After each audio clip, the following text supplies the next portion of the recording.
Extremism का मतलब क्या है? एक्सट्रीमिज्म का मतलब है उग्रवाद, यानी हिंसा का रास्ता अपनाते हुए कोई अपने पॉलिटिकल लक्ष्य को साधता है तो वो एक्सट्रीमिस्ट कहा जाता है। और लेफ्ट विंग इसलिए क्योंकि ये जो विचारधारा है वो लेफ्ट विंग है, वामपंथी विचारधारा है। आम भाषा में इसे भारत में नक्सलवाद या नक्सलिज्म कहा जाता है क्योंकि इसकी शुरुआत हुई थी पश्चिम बंगाल के एक गांव नक्सलबाड़ी से। नक्सलबाड़ी दार्जिलिंग जिले में आता है। नक्सलबाड़ी में 1967 में एक आंदोलन की शुरुआत हुई जब लैंडलॉर्ड यानी कि ज़मीन का जो मालिक है उनके और किसान के बीच में एक झड़प होती है। वहाँ पे एक लोकल किसान था और उसने एक जो लैंडलॉर्ड है उसके बेटे पर हमला कर दिया।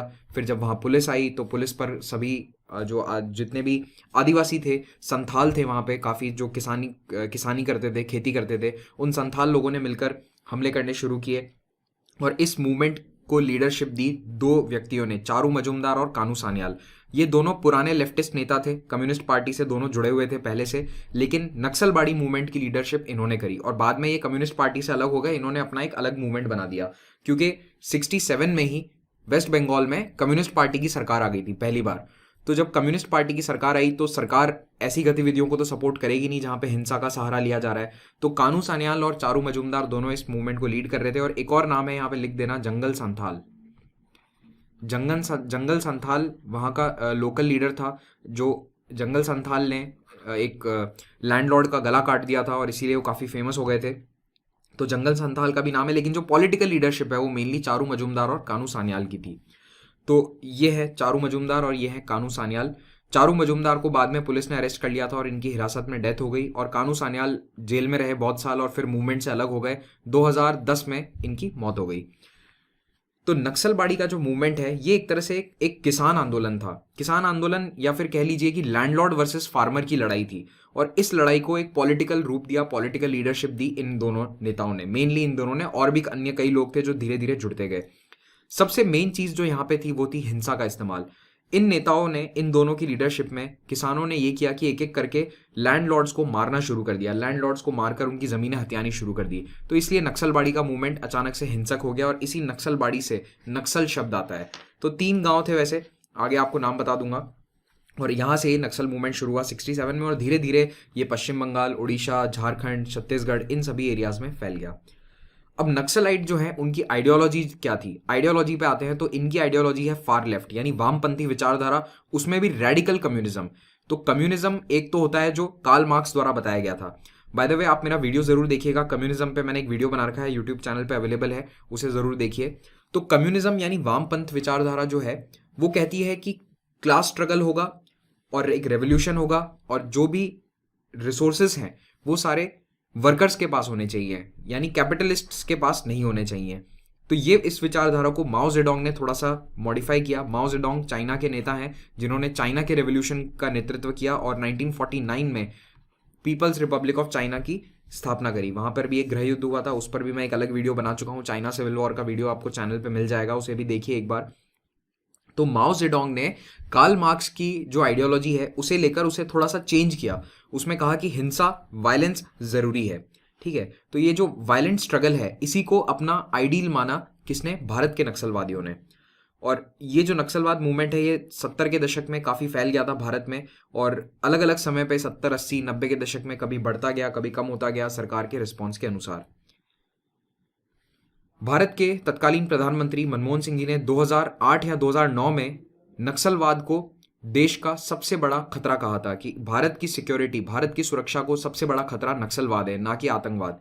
ये उस वक्त कहा था, यानी आप समझ लीजिए कितना बड़ा था, क्योंकि ये खतरा कितना बड़ा था क्योंकि लगभग 1/3 हिस्से में, भारत के 1/3 हिस्से में, ऑलमोस्ट 200 डिस्ट्रिक्ट्स में नक्सलवाद फैला हुआ था। अब हम देखते हैं नक्सलवाद का फिलोसॉफिकल बैकग्राउंड। तो इतिहास में कई बार क्रांतियां ऐसी आई है जिनमें वायलेंस भी हुआ है, हिंसा हुई है और वो लेफ्टिस्ट आइडियोलॉजी से इंस्पायर्ड है। लेफ्ट मूवमेंट जो है पिछले 100 सालों में, आप समझ लीजिए 20वीं सदी में दुनिया के कई देशों में देखने को मिला है। और यहाँ पे हमेशा कोशिश ये रही है कि हिंसा को माध्यम बनाते हुए, हिंसा के माध्यम से जो एग्जिस्टिंग स्ट्रक्चर है उसे चेंज किया जाए। एग्जिस्टिंग स्ट्रक्चर क्या होता है? हर देश में, हर समाज में इस तरह का स्ट्रक्चर होगा कि एलिटिस्ट लोग, एलीट लोग या फिर कैपिटलिस्ट लोग जिनके पास सारे संसाधन हैं, जो संसाधनों के मालिक हैं, वो गरीबों का शोषण कर रहे हैं, एक्सप्लॉइट कर रहे हैं। और ये जो शोषण है ये केवल एक चीज से रुक सकता है और वो है क्रांति। और ये क्रांति जो ओनरशिप का स्ट्रक्चर है उसे बदल कर रख देगी। इस क्रांति के बाद जो भी मालिकाना हक है जो रिसोर्सेस का, वो आ जाएगा वर्कर्स के पास या किसानों के पास, और जो बाकी सारे लोग हैं जिन जो पहले से एलीट थे उनके पास वही रहेगा जो अब बाकी सबके पास है। अब इसके अंदर मार्क्स ने थोड़ा सा मार्क्स ने जो फिलोसफी दी थी वो ये थी, लेकिन माओ जेडोंग ने उसे थोड़ा सा चेंज कर दिया। माओ जेडोंग ने कहा कि जो किसान है उन्हें भी इसमें शामिल किया जाए। मार्क्स के ओरिजिनल फिलोसफी में केवल क्या इंडस्ट्रियल वर्कर्स यानी जो शहरों में रहने वाले इंडस्ट्रियल वर्कर्स हैं वो शामिल थे। अच्छा, फिलोसफी तो दी थी मार्क्स और एंगल्स ने, लेकिन इसे प्रैक्टिकल रूप से किसने दुनिया में लाया? वो थे दो बड़े नेता जिनका नाम आपको पता होना चाहिए। लेनिन जिन्होंने यूएसएसआर में क्रांति को लीड किया, और माओ जेतुंग या फिर माओ जेडोंग जिन्होंने चाइना की क्रांति को लीड किया और पीपल्स रिपब्लिक ऑफ चाइना का एस्टैब्लिशमेंट किया। तो 1922 में यूएसएसआर की स्थापना हुई लेनिन के नेतृत्व में, और 1949 में पीआरसी की स्थापना हुई माओ जेडोंग के नेतृत्व में। तो मार्क्सिज्म ये कहता है कि कैपिटलिस्ट बोर्जुआ, बोर्जुआ शब्द आप हमेशा लिख दिया करो अपने आंसर के अंदर, आपको बहुत इसका एक वो रहेगा अच्छा इंपैक्ट। कैपिटलिस्ट बोर्जुआ यानी वो लोग हैं जिनके पास बहुत पैसा है, उन्हें हटाने का एक ही तरीका है और वो है वायलेंट क्लास स्ट्रगल, यानी हिंसा का रास्ता अपनाते हुए। और माओइज्म एक ऐसी डॉक्ट्राइन है, तो ये तो थी मार्क्सिज्म। माओइज्म के अंदर ये कहा गया कि अगर आपको राज्य के पावर पे कब्जा करना है, स्टेट पावर पे कब्जा करना है, तो आपको तीन चीजें चाहिए। एक तो हथियारबंद विद्रोह, आर्म्ड इंसर्जेंसी, दूसरा मास मोबिलाइजेशन, जनता के सपोर्ट की आवश्यकता है, और तीसरा आपको स्ट्रैटेजिक अलायंस बनानी पड़ेगी, सही लोगों से गठजोड़ करने पड़ेंगे, तो इसे कहते हैं स्ट्रैटेजिक अलायंस। तो ये माओ का सिद्धांत था। ये माओ जेडोंग ने चाइना में अपना सिद्धांत अपनाया और सक्सेस पाई, और इसी सक्सेस के फॉर्मूला को नक्सलवादियों ने भारत में कॉपी करने की कोशिश करी है, इसीलिए इन्हें माओवादी या फिर नक्सलवादी भी कहा जाता है। तो माओ ने इस प्रोसेस को कहा है प्रोट्रैक्टेड पीपल्स वॉर। प्रोट्रैक्टेड का मतलब जो बहुत लंबा चलता है। तो ये जो जनता की लड़ाई है, पीपल्स वॉर है, ये बहुत लंबा चलेगा, और इसके लिए जो लड़ाई लड़ने वाले लोग हैं उन्हें तैयार होना चाहिए। तो केवल आइडियोलॉजी से काम नहीं चलेगा, आपको अपनी लड़ाई लड़ने के लिए मेंटली लंबी लड़ाई के लिए प्रिपेयर होना होगा। माओइस्ट आइडियोलॉजी में हिंसा को बहुत ग्लोरीफाई किया जाता है, और ये कहा जाता है कि हथियार उठाना तो जरूरी है, bearing of arms is non negotiable. इसे हथियार उठाए बिना कोई भी क्रांति सफल नहीं हो सकती, ऐसा माओ का कहना है। ऐसा मार्क्स का नहीं कहना था, माओ का कहना है। तो माओइज्म फंडामेंटली ये कहता है कि जो इंडस्ट्रियल रूरल डिवाइड है, ये एक बहुत बड़ी खाई है, यानी इंडस्ट्री जो शहरों में है और गाँव में कोई इंडस्ट्री नहीं है, उस खाई का फायदा उठा रहा है कैपिटलिज्म, और कैपिटलिस्ट अमीर होते जा रहे हैं और जो गरीब है, गाँव के किसान हैं, वो गरीब रहते जा रहे हैं। तो किसानों को इस क्रांति में जोड़ने का जो श्रेय है वो जाता है पूरा माओ को। माओ का पॉलिटिकल ओरिएंटेशन ये कहता था कि revolutionary struggle of vast majority of people against the exploiting class and there state structure, यानी कि क्रांति आएगी किसके कारण आएगी? जो जनता है, मासेस हैं, उनके कारण, मेजॉरिटी ऑफ द पीपल। और किसके खिलाफ आएगी? जो शोषित कर रहे हैं उस वर्ग के खिलाफ। तो ये था माओ का सिद्धांत। और अब ये धरातल पर कैसे उतरेगा? गुरिल्ला वॉरफेयर टेक्टिक्स, यानी कि छापामार युद्ध। छापामार युद्ध केवल पहाड़ों में किया जा सकता है या फिर जहां जंगल है वहां पे किया जा सकता है, प्लेन्स एरिया में वैसे भी पॉसिबल नहीं है। चाइना में काफी पहाड़ हैं, तो चाइना में गुरिल्ला वॉर टेक्टिक्स बिल्कुल सक्सेसफुल रहे थे। और भारत में भी आप देखिए नक्सलवाद मूवमेंट उन्हीं एरियाज में है जहाँ पे पहाड़ हैं या जंगल हैं। जैसे भारत का जो सेंट्रल वाला पोर्शन है, छत्तीसगढ़, झारखंड, जो प्लेटू वाला एरिया है, वहीं पे आपको नक्सलवाद देखने को मिलेगा, ना कि पंजाब, हरियाणा और उत्तर प्रदेश में। यहाँ पे नक्सलवाद कहीं पे पनप ही नहीं सकता। माओ का एक और बहुत फेमस स्टेटमेंट है, political power grows out of the barrel of a gun. जो राजनीतिक ताकत है वो बंदूक की नाली से आती है, बंदूक की नली से आती है। तो इसका मतलब है कि बंदूक होना जरूरी है अगर आप क्रांति लाना चाहते हैं, अगर आप राजनीतिक पावर कैप्चर करना चाहते हैं। और रूरल पॉपुलेशन पे बहुत स्ट्रेस था कि गांव के लोगों को अपने साथ जोड़ो, तभी आप गुरिल्ला वॉरफेयर में सक्सीड हो सकते हो। अगर गांव के लोग आपके साथ नहीं है तो आप पहाड़ों में छुप के लंबी लड़ाई नहीं लड़ सकते हो।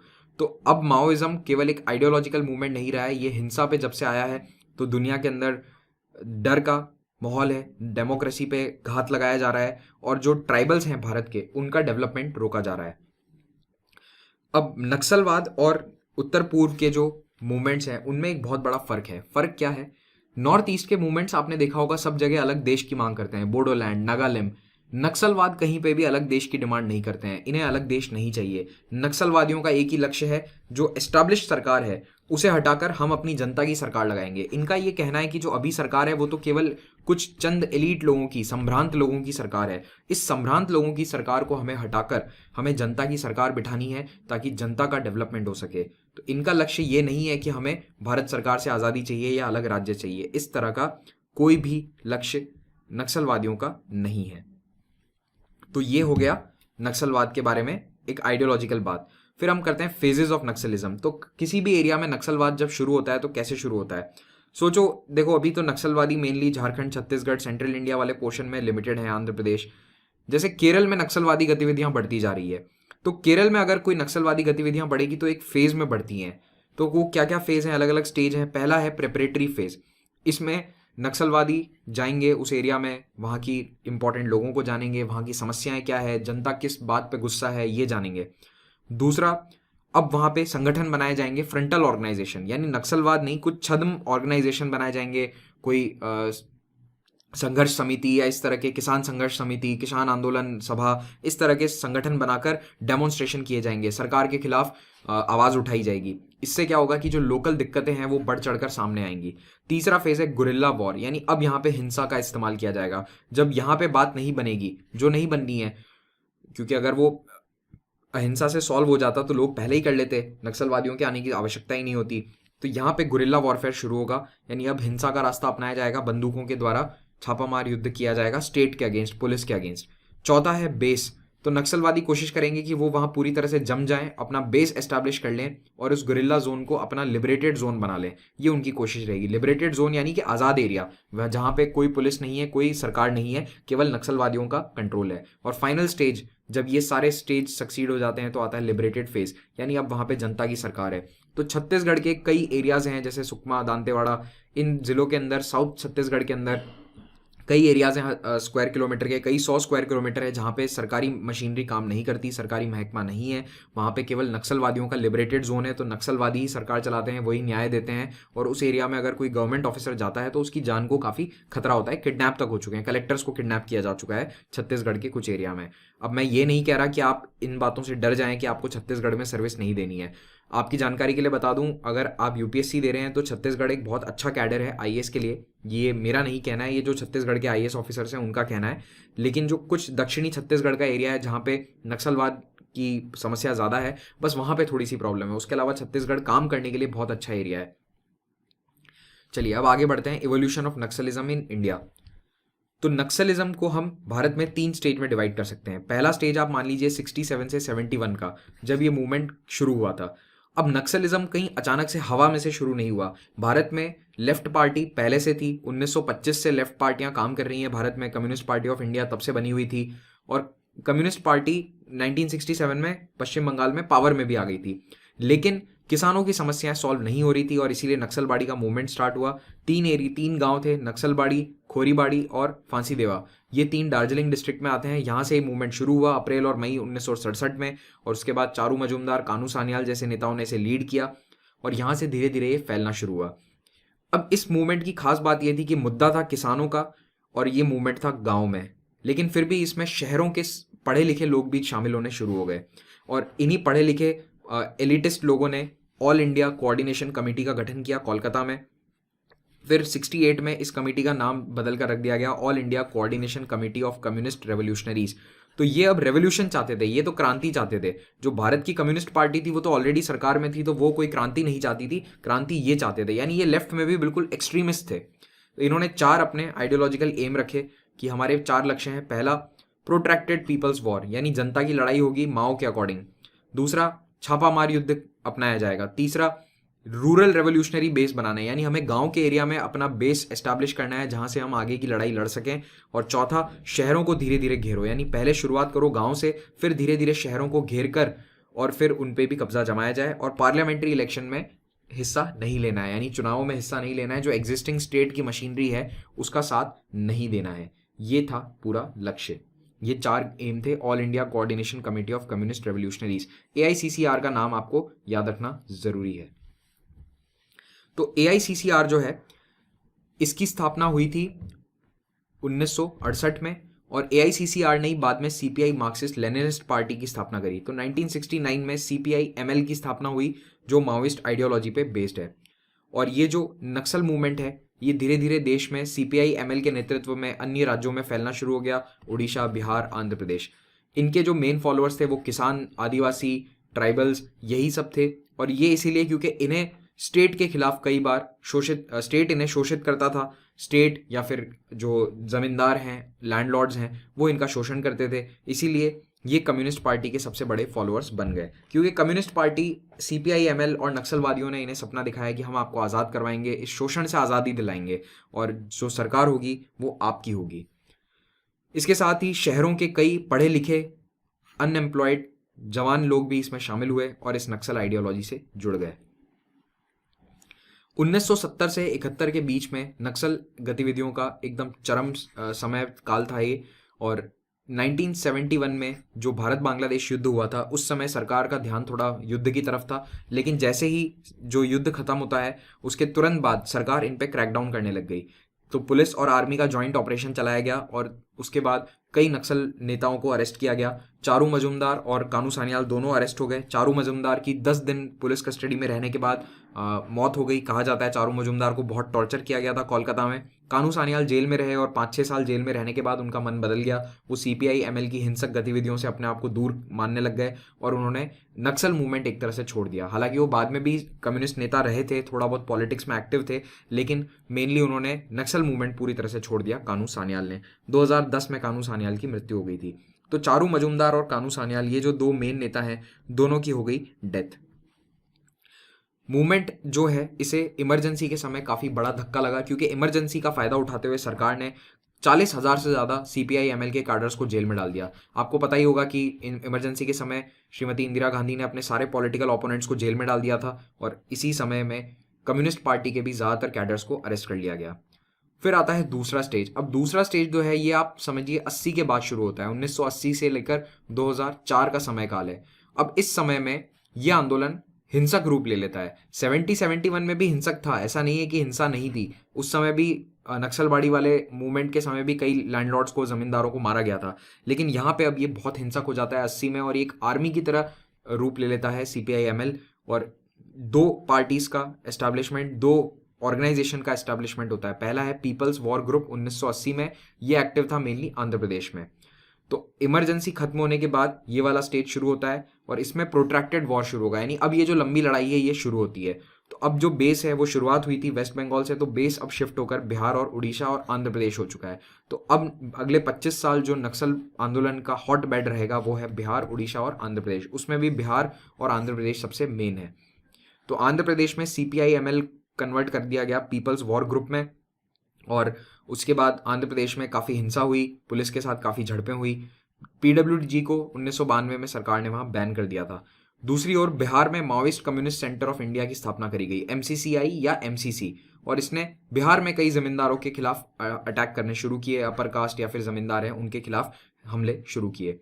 तो इस तरह से नक्सल मूवमेंट धीरे धीरे भारत में बढ़ता जा रहा था।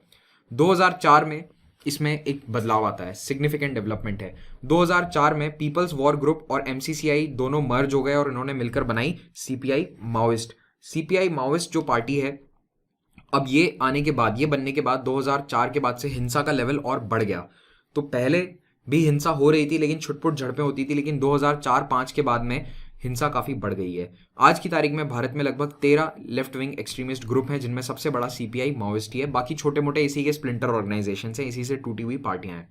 CPI Maoist major left wing extremist organisation है और इसे वैसे भारत सरकार ने यूएपीए के तहत बैन कर रखा है और इसे एक आतंकवादी संगठन माना जाता है, लेकिन फिर भी इसकी गतिविधियां जारी हैं। तो सीपीआई माओइस्ट बनने के बाद नक्सल हिंसा अपने चरम पर थी। 2005-2006 में बहुत ज़्यादा हिंसा हुई और उसी समय की बात है, मिड 2000s की, जब तत्कालीन प्रधानमंत्री मनमोहन सिंह ने कहा था कि नक्सलवाद भारत की सुरक्षा को सबसे बड़ा खतरा है। उस समय एस्टिमेट किया गया था कि इनके पास 40,000 स्ट्रॉन्ग कार्डर है, यानी 40,000 लोग इस मूवमेंट से जुड़े हुए हैं, हथियार उठाए हुए हैं। और ये जो पूरा एरिया है इसे कहा जाता है रेड कॉरिडोर। अभी आपको बताता हूँ कौन सा है। वास्ट मिनरल रिच रीजन है ये पूर्वी भारत का और इसे कहा जाता है रेड कॉरिडोर। इसमें मेनली झारखंड, छत्तीसगढ़ और उड़ीसा भी शामिल है। तो ये कहलाया जाता है भारत का रेड कॉरिडोर। इसे रेड कॉरिडोर, एक तो देखो रेड लेफ्ट विंग का कलर है इसलिए इसे रेड कहा जाता है। फिर भारत सरकार जो डेटा रिलीज करती है, मिनिस्ट्री ऑफ होम अफेयर्स हर साल, ministry of home affairs MHA हर साल अपना एक डेटाबेस रिलीज करती है कि किस साल कितनी नक्सल घटनाएं हुई है, कौन से जिले जो हैं वो सबसे ज़्यादा अफेक्टेड हैं, मोस्ट सीवियरली अफेक्टेड, फिर कुछ मॉडरेटली अफेक्टेड, फिर कुछ लाइटली अफेक्टेड, मार्जिनली अफेक्टेड। तो जो सबसे ज़्यादा अफेक्टेड हैं वो ज़िले लाल में होते हैं और फिर बाकी ऑरेंज और येलो में इस मैप में। तो जब 2006, 7, 8 वाला जो समय काल था, मिड 2000 था, यानी सीपीआई माओइस्ट बनने के बाद का समय, जब माओइस्ट एक्टिविटी अपने चरम पर थी, तो आप देखो कि भारत के लगभग 200 जिले, कभी 180, कभी 200 जिले नक्सलवाद से प्रभावित होते थे। अब ये संख्या कम हो चुकी है। 2018 की लेटेस्ट रिपोर्ट हमारे पास अवेलेबल है, जब मैं ये वीडियो बना रहा हूँ तो 2018 वाली रिपोर्ट आई हुई है, 19 वाली अभी नहीं आई है। तो 2018 की रिपोर्ट के अनुसार अब तो ये जिले 100 से नीचे जा चुके हैं, 100 से नीचे हो चुके हैं। एक समय ये 200 के आसपास थे।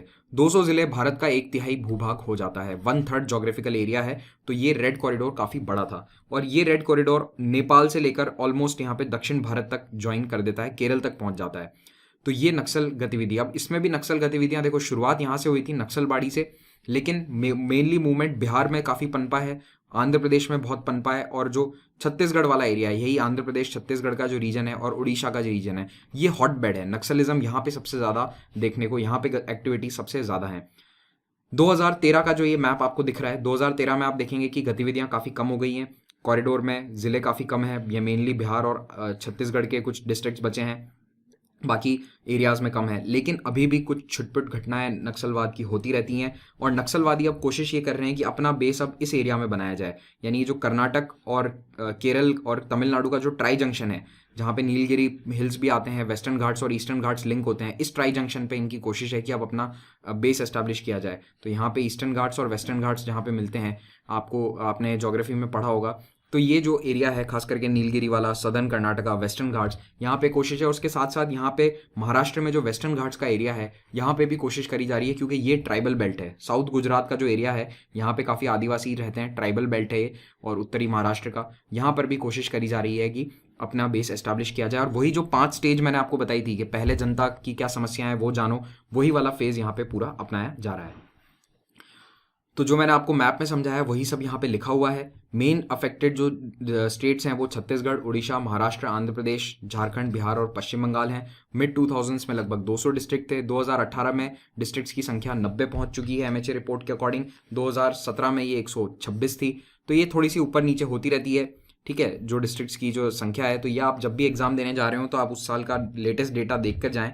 मेनली जो सारा अभी इस वक्त कॉन्सेंट्रेशन है जो माओइस्ट एक्टिविटी का, नक्सल एक्टिविटी का, वो है दंडकारण्य। तो ये वाला जो एरिया है ये दंडकारण्य कहा जाता है। ये पुराना नाम है, पौराणिक नाम है दंडकारण्य जंगल, जहाँ पे भगवान श्री राम भी रहे थे अपने वनवास के समय में। तो ये जो दंडकारण्य वाला एरिया है ये सबसे बड़ा इस वक्त हॉट बेड है, यहाँ पे सबसे ज़्यादा प्रॉब्लम है। दंडकारण्य में इनफैक्ट पैरेलल गवर्नमेंट चलती है, नक्सलवादियों की लिबरेटेड जोन है, वहाँ पे सरकार की जो प्रशासनिक महकमा है वो काम नहीं करता। पैरेलल जुडिशरी सिस्टम है, उनकी अपनी जन अदालत चलती है नक्सलवादियों की। तो लोकल पंचायत लीडर से रिजाइन करवा दिया जाता है, कोई भी नेता वहाँ जाता नहीं है, मोस्टली काफ़ी कम नेता वहाँ पहुँच पाते हैं, या फिर पुलिस प्रशासन भी नहीं जाता है। फिर ये गोल्डन कॉरिडोर है जो मैंने आपको वेस्टर्न घाट्स वाला एरिया बताया, पुणे से अहमदाबाद के बीच में जो वेस्टर्न घाट्स का एरिया है, जहाँ पे सदर्न गुजरात और नॉर्दर्न महाराष्ट्र का एरिया है, जहाँ भील और गोंड आदिवासी हैं, इसे गोल्डन कॉरिडोर कहा जाता है। वहाँ पर भी अपने आप को एस्टैब्लिश करने की कोशिश कर रहे हैं, और साथ साथ में दक्षिण भारत में जो केरल कर्नाटक वाला एरिया है वहाँ पर भी, उसके साथ साथ ही उड़ीसा, अपर असम और लोहित अरुणाचल प्रदेश में भी नक्सलवादी अपने आप को एस्टैब्लिश करने की कोशिश कर रहे हैं। और जहाँ पर भी जाते हैं वो मार्जिनलाइज्ड दलित्स और माइनॉरिटीज़ को अपना टारगेट बनाते हैं कि इन्हें अपनी साइड में लेकर इनके जो ग्रीवांसेस हैं, इनकी जो समस्याएं हैं, उन्हें बढ़ा चढ़ाकर आगे लाया जाए, ये कोशिश रहती है। तो ये जो नक्सलवाद मूवमेंट है ये भारत की सुरक्षा को एक बहुत बड़ा खतरा है, क्योंकि इससे स्टेट की सुरक्षा ही नहीं, पूरे स्टेट मशीनरी को खतरा है। जहां पर नक्सलवादी सक्सेसफुल हो जाते हैं वहां स्टेट मशीनरी काम करना बंद कर देती है। कुछ बहुत बड़े बड़े नक्सलवादी अटैक्स हुए हैं, तो सारे तो मैं आपको यहाँ पे नहीं बता सकता, आप न्यूज़ देखते ही होंगे, लेकिन 2 अटैक्स काफ़ी महत्वपूर्ण है। अप्रैल 2010 में 76 सीआरपीएफ जवानों को मार दिया था, 76 सीआरपीएफ जवान मारे गए थे। सबसे बड़ा आज दिन तक का जो हमला है नक्सलवादियों का वो ये है, 76 जवानों को एक साथ एक ही एम्बुश में मारा गया था। इससे ये पता चलता है कि इनकी ताकत कितनी ज़्यादा है। मतलब 76 तो मारे गए थे, आप देखिए वहाँ पे लगभग 200 जवान के आसपास थे। 200 जवानों पे हमला करने के लिए आपको कम से कम 500 नक्सलवादी चाहिए, हथियार होने चाहिए, प्लानिंग चाहिए, स्किल्स चाहिए। तो वो सब थी, इसीलिए इतने हताहत हुए, इतने जवान हमारे शहीद हुए। फिर 2013 में भी एक बहुत बड़ा अटैक था जिसमें 27 लोग मारे गए, जिसमें कांग्रेस के बहुत बड़े बड़े पॉलिटिशियंस थे, जिनमें महेंद्र कर्मा भी शामिल थे। महेंद्र कर्मा कांग्रेस के वो नेता हैं जिन्होंने साल्वा जुडम की शुरुआत करी थी। साल्वा जुडम एक मिलिशिया था मिलिशिया यानी कि ये गवर्नमेंट के बाहर काम कर रहा है, इंडिपेंडेंट ऐसा गुट जिन्होंने हथियार उठा लिए और ये नक्सलवादियों के खिलाफ थे। तो ये जाकर आदिवासियों को धमकाते थे कि अगर नक्सलवादियों को सपोर्ट करोगे तो हम आपको परेशान करेंगे, इस तरह की चीज़ थी। अब कहने को तो साल्वाजुडम कहता था कि हम नक्सलवादियों के खिलाफ हैं, लेकिन मेनली बीच में पिस कौन रहे थे? सिविलियंस, आदिवासी जो ट्राइबल्स हैं, लोकल्स हैं, वो इस दोनों साल्वाजुडम और नक्सलवादियों के बीच में फंस रहे थे। अल्टीमेटली सुप्रीम कोर्ट ने साल्वाजुडम के खिलाफ जजमेंट भी दिया था, कहा था कि इसे अब बंद करा जाए, सरकार को इसे सपोर्ट नहीं करना है। तो इसके जो नेता थे महेंद्र कर्मा, जो इन्होंने साल्वाजुडम की शुरुआत भी कराई थी, इनकी हत्या कर दी गई थी इस अटैक में। ये भी काफ़ी हाई लेवल का अटैक था। कांग्रेस की लगभग पूरी टॉप लीडरशिप इस अटैक में मारी गई थी, छत्तीसगढ़ की। फिर आते हैं पार्टी स्ट्रक्चर पे। तो सीपीआई माओइस्ट मेन पार्टी है, 2004 में जब से विलय हुआ है पीडब्ल्यूजी और एमसीसी का। और अभी करंटली जब मैं ये वीडियो बना रहा हूँ, पिछले 10 साल से एम लक्ष्मण राव ही इस पार्टी के सीपीआई माओइस्ट के लीडर हैं। He is the one of the most wanted man in India. इनका नाम हर मोस्ट वांटेड लिस्ट पे आपको दिख जाएगा। ये है मिस्टर गणपति, और ये एक ज़माने में स्कूल टीचर हुआ करते थे, लेकिन बाद में नक्सल मूवमेंट से जुड़ गए। और सीपीआई एम का जो ऑर्गेनाइजेशनल स्ट्रक्चर है वो इस तरह से होता है कि polit bureau highest decision making body है। कोई भी लेफ्ट विंग पार्टी होगी दुनिया की, उसमें एक पोलित ब्यूरो जरूर होता है। तो polit bureau highest decision making body है, फिर सेंट्रल कमेटी, फिर स्टेट कमेटी, फिर रीजनल कमेटी, फिर डिविजनल या डिस्ट्रिक्ट कमेटी, फिर सब डिस्ट्रिक्ट और फिर एरिया कमेटी। तो आप देख रहे हैं यहाँ पे भी पूरा ऑर्गेनाइजेशन है बाकायदा। जैसे भारत सरकार का ऑर्गेनाइजेशन होता है वैसे यहाँ पर भी एक ऑर्गेनाइजेशन है।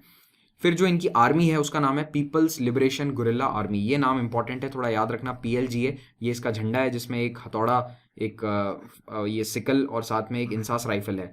पीएलजीए जो है इसमें 3 तरह की फोर्स है। एक इंटेलिजेंस गैदर करती है, एक एरिया कमेटी और गुरिल्ला स्क्वाड है, तीसरा मेन फोर्स है जो लड़ाई लड़ती है, जो आर्मी की प्लेटून्स और बटालियन की तरह ऑर्गेनाइज करी जाती है। पीएलजीए की जो स्ट्रेंथ है वो अलग अलग एस्टिमेट है, किसी को एग्जैक्टली नहीं पता। कभी कोई कहता है 30,000 है, कभी कोई कहते हैं 20,000 है। देखो थोड़ी ऊपर नीचे होती रहती है, जितना आर्मी का सरकार का प्रेशर रहता है उस हिसाब से इनका रिक्रूटमेंट कम ज़्यादा होता है।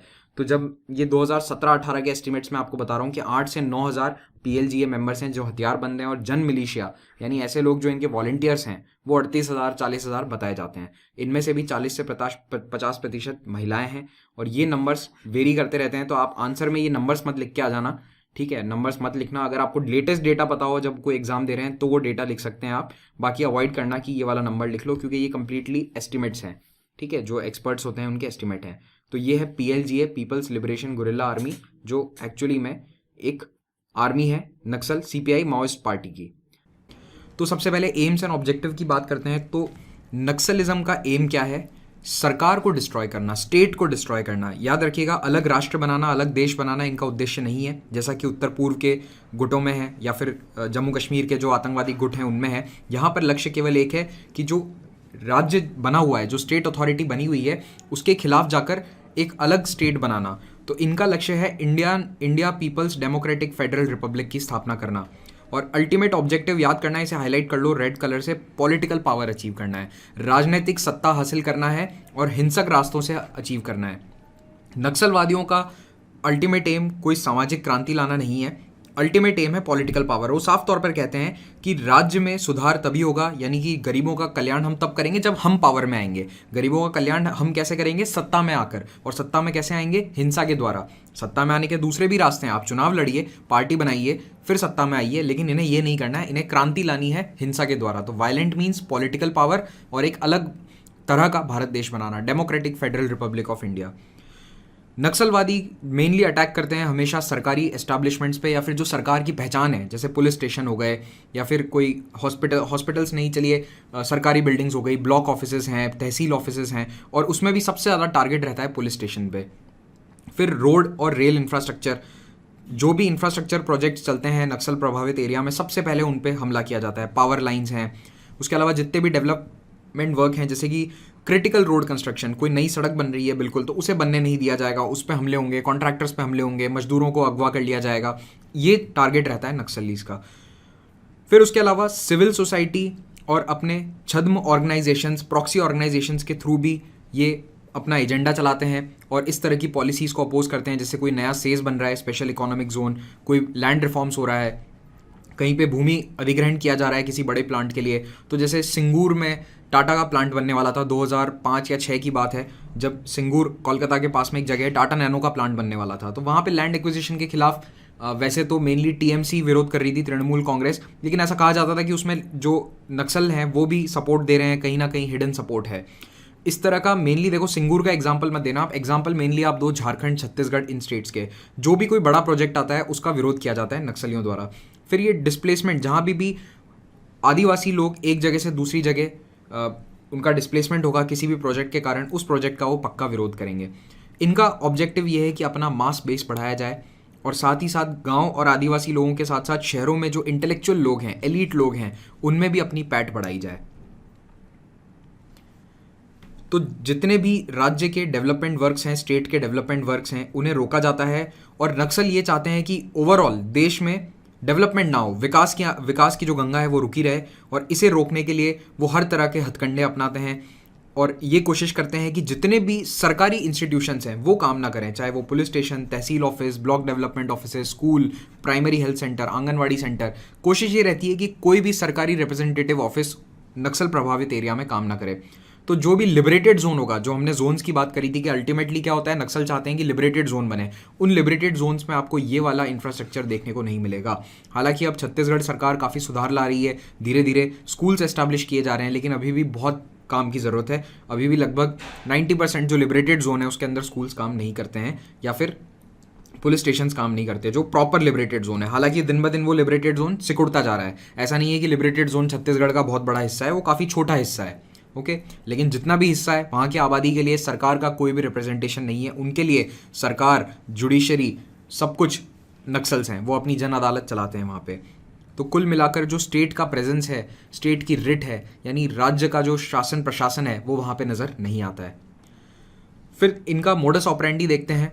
तो काम करने के तरीका क्या है? सबसे पहला फ्रंटल ऑर्गेनाइजेशन, यानी एक तो हो गई सीपीआई माओइस्ट जो मेन पार्टी है, लेकिन उसके अलावा कई अन्य ऑर्गेनाइजेशंस हैं, जैसे revolutionary democratic front, people's democratic front of India, democratic student union और अन्य जवाहरलाल नेहरू यूनिवर्सिटी के जो लेफ्ट विंग ग्रुप्स हैं, स्टूडेंट यूनियंस हैं। उनके थ्रू कोशिश करी जाती है कि जो संभ्रांत लोग हैं, एलीट वर्ग है समाज का, उसमें लेफ्ट विंग आइडियोलॉजी बढ़ाई जाए और जनता से सिंपैथी गेन करी जाए, क्योंकि इन लोगों को दुनिया सुनेगी। जो जंगल में लड़ाई लड़ रहा है बंदूक लेकर, वो एक्सेसिबल नहीं होता है न्यूज़पेपर्स के लिए, मीडिया के लिए।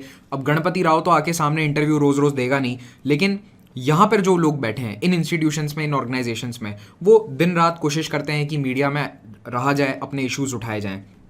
तो ये भी एक बहुत बड़ा प्रोपेगेंडा है, जिससे बार बार ये चीज़ें उठाई जाती है। जैसे अगर कोई ह्यूमन राइट्स वायलेशन है सिक्योरिटी फोर्सेस द्वारा, सीआरपीएफ द्वारा, तो उसे बहुत बड़ा चढ़ाकर उठाया जाएगा।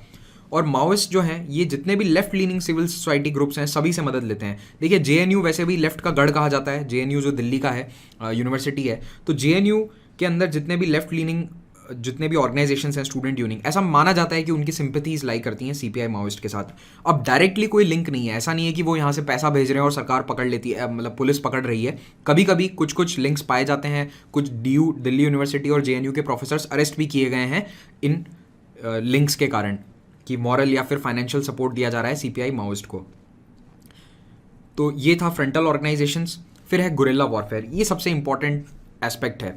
सीपीआई माओइस्ट का सबसे बड़ा टारगेट है गुरिल्ला वॉरफेयर करो, छद्म युद्ध करो। यानी कि हमारा ग्रुप है छोटा, उन्हें पता है कि वो संख्या में कम है, भारत की आर्मी सीआरपीएफ ज़्यादा है संख्या में, लेकिन जितनी बड़ी आर्मी होती है वो इतनी लेस मोबाइल हो जाती है। यानी अगर 100-200 लोग चलेंगे और वो 10 लोगों के मुकाबले धीरे ही चल पाएंगे।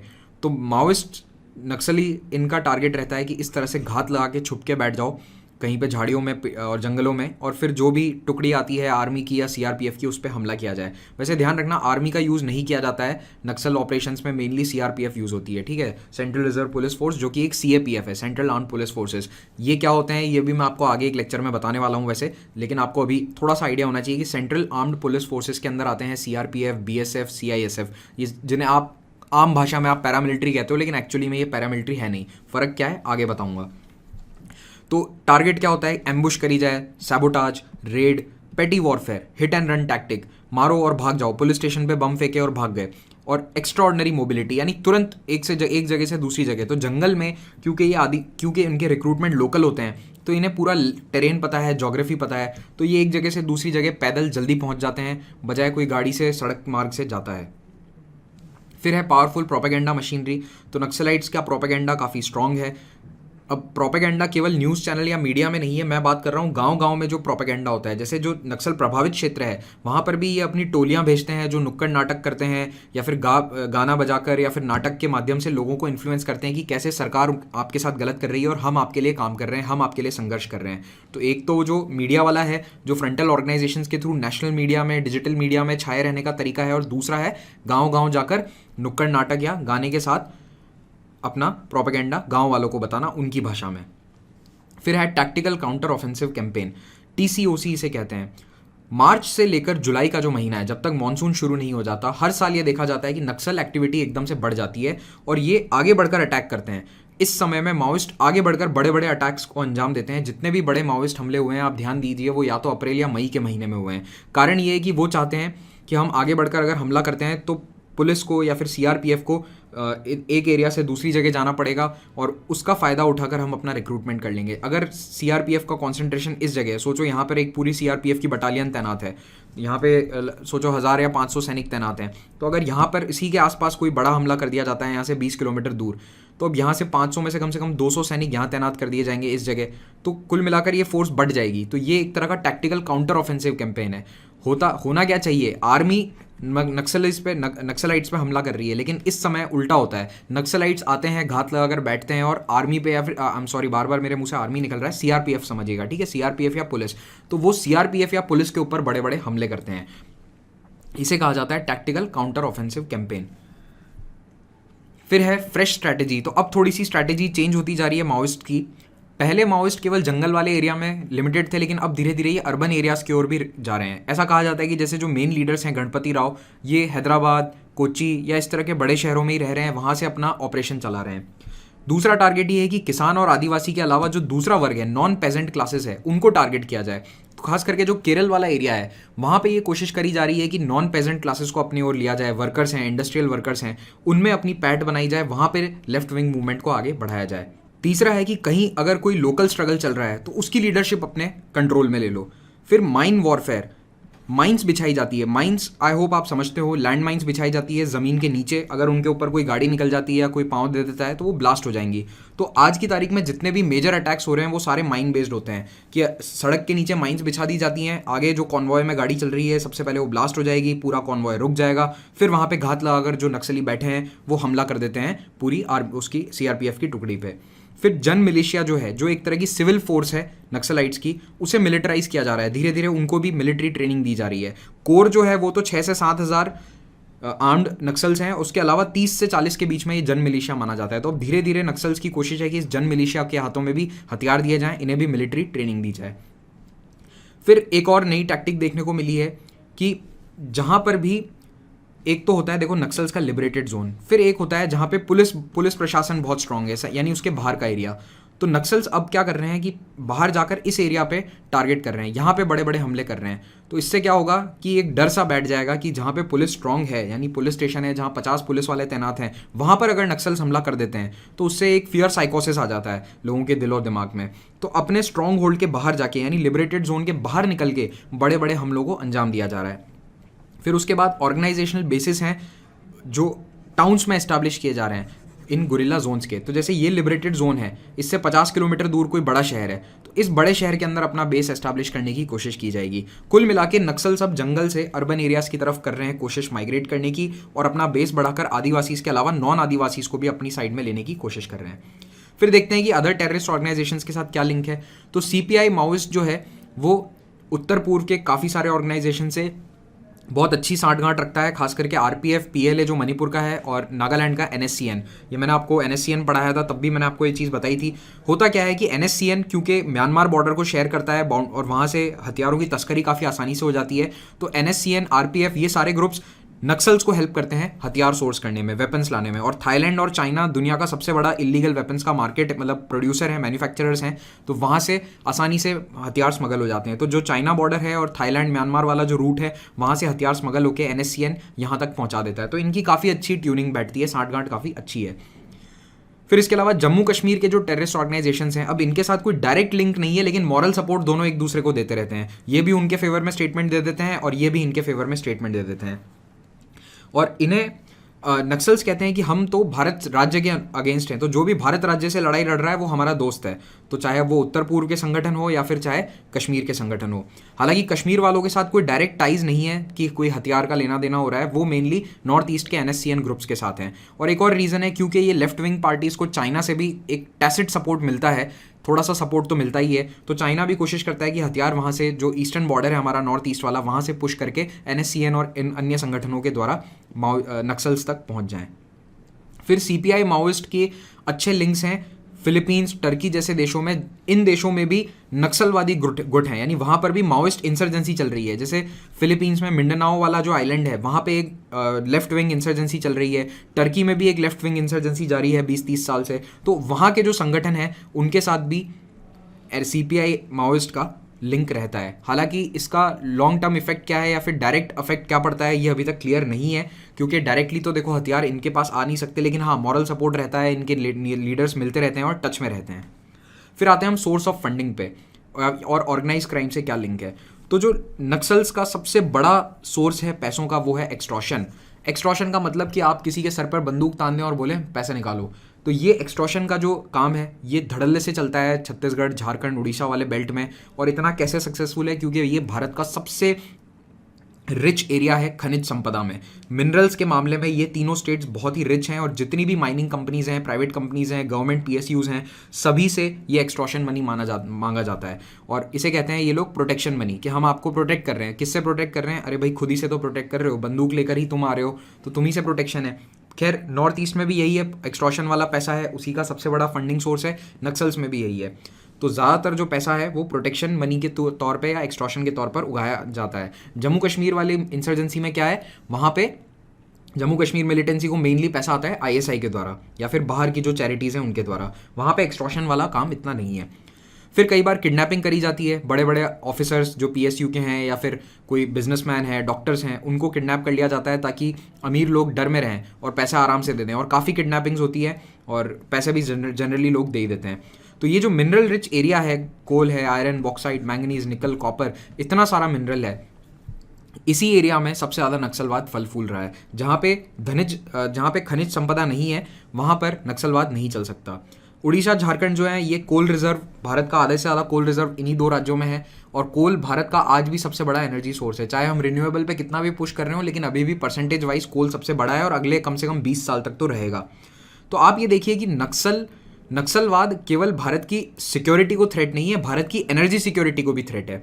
इस तरह से आप आंसर्स में अपने लिंक कीजिए चीज़ों को, कि अगर नक्सलवाद को नहीं मिटाया गया तो भारत का जो फ्यूचर है, एनर्जी सिक्योरिटी है, वो खतरे में पड़ सकता है। अगर हम कोल की माइनिंग ढंग से नहीं कर पाएंगे, वहाँ पे कंपनीज ऑपरेट नहीं कर पाएंगे अच्छे से, अगर उन्हें हमेशा डर रहेगा कि हमारे वर्कर्स को, हमारे कॉन्ट्रैक्टर्स को गोली मार दी जाएगी या नक्सलवाद किडनैप करके ले जाएंगे, तो फिर वहाँ पे कोई कंपनी काम करने को नहीं जाएगी। और ये एक बहुत बड़ा रीज़न है कि ज़्यादातर कंपनीज जो हैं आज भी वहाँ पे ऑपरेट करने से झिझकती हैं, यानी कि जितनी ज़्यादा कंपनीज जा सकती हैं उतनी नहीं जा रही हैं।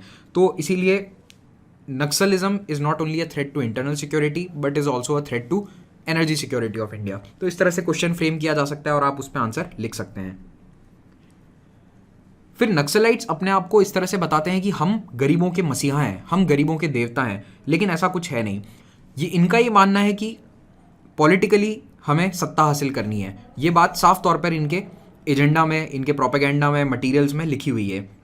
लेकिन ये गरीबों को इस तरह से बताते हैं कि हम तो आपका संघर्ष लड़ रहे हैं, आपका संघर्ष कर रहे हैं।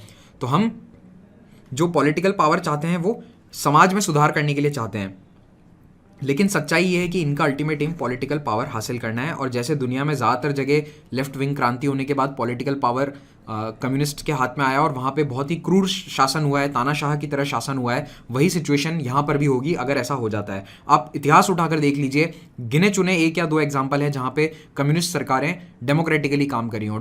कम्युनिस्ट सरकारें ज़्यादातर सब तानाशाह रही हैं। हाँ, क्यूबा का एक उदाहरण छोड़ दो, क्यूबा में भी एक समय में सरकार बहुत तानाशाह थी, लेकिन अब धीरे धीरे रिफॉर्म्स हो रहे हैं। चाइना ने भी अपने आप को ओपन कर लिया है। चाइना को तो आज की तारीख में कम्युनिस्ट कहना मेरे ख्याल से पूरी तरह सही नहीं है। चाइना अब केवल नाम का कम्युनिस्ट देश रह गया है, बाकी मेनली वो कैपिटलिस्ट कंट्री बन चुका है। हाँ, 70-80 के दशक तक चाइना कैपिटलिस्ट नहीं था, तब तक चाइना कम्युनिस्ट हुआ करता था। लेकिन 80 के दशक में डेंग जियाओपिंग के समय चाइना ने अपनी इकोनॉमी खोल दी, इकोनॉमिक जोन्स बनाए, बड़ी बड़ी कंपनीज को मैन्युफैक्चरिंग शुरू करी, वेस्टर्न कंट्रीज के साथ व्यापार समझौते किए, व्यापार खोल दिया।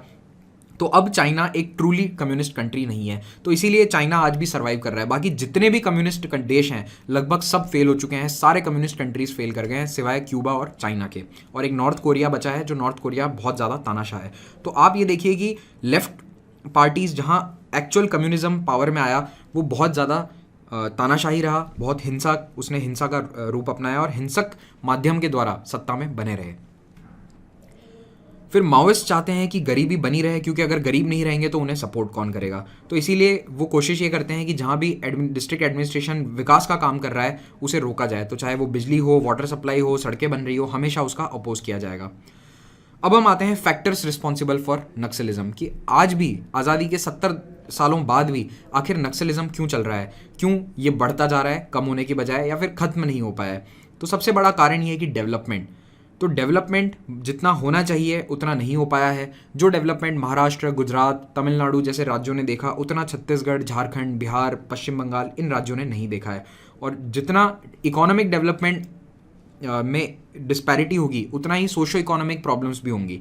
यानी इकोनॉमी और सोशो इकोनॉमिक स्टेटस रिलेटेड होते हैं, आपस में लिंक्ड होते हैं। जितनी ज़्यादा इकोनॉमिकली कोई राज्य आगे जाएगा, कोई रीजन आगे जाएगा, उतना ही उसका समाज भी आगे बढ़ेगा।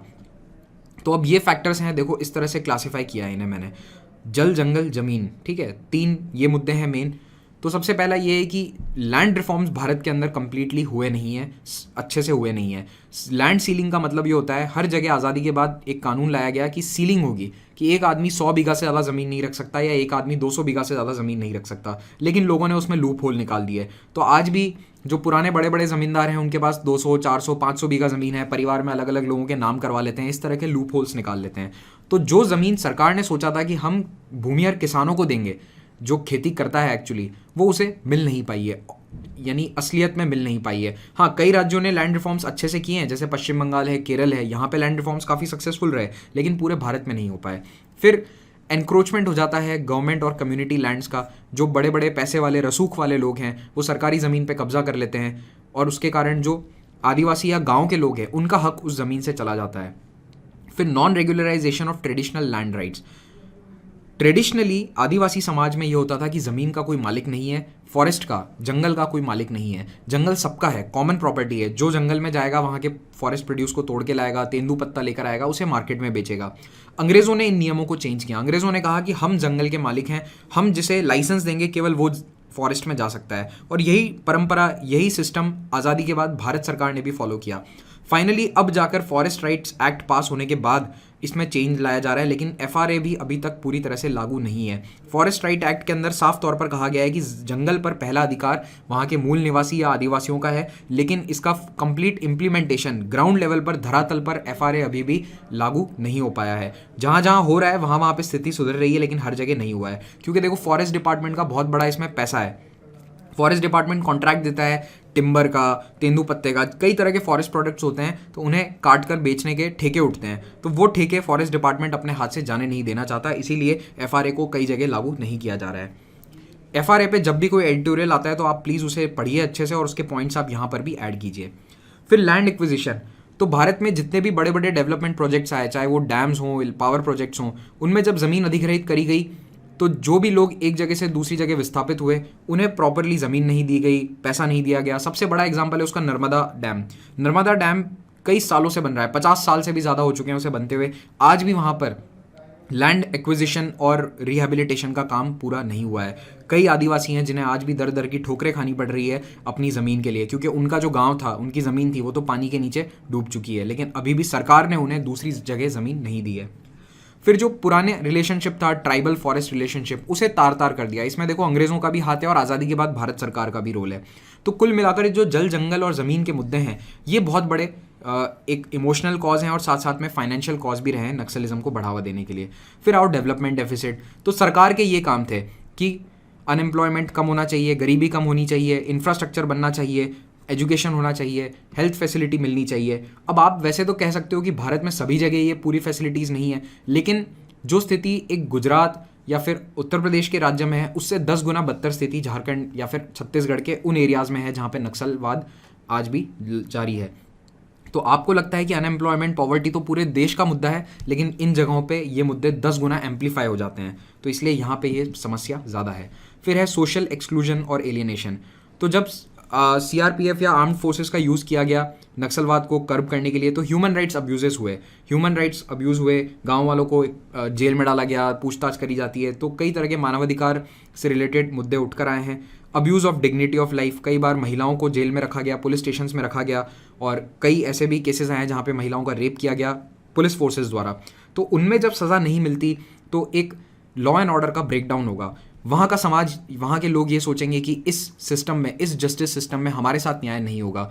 तो ऑब्वियसली टेंडेंसी थोड़ी सी जाएगी नक्सलवाद की तरफ, यानी सोच ऐसी जाएगी कि यही हमारे लिए संघर्ष कर रहे हैं, सरकार हमारे लिए कुछ नहीं कर रही है।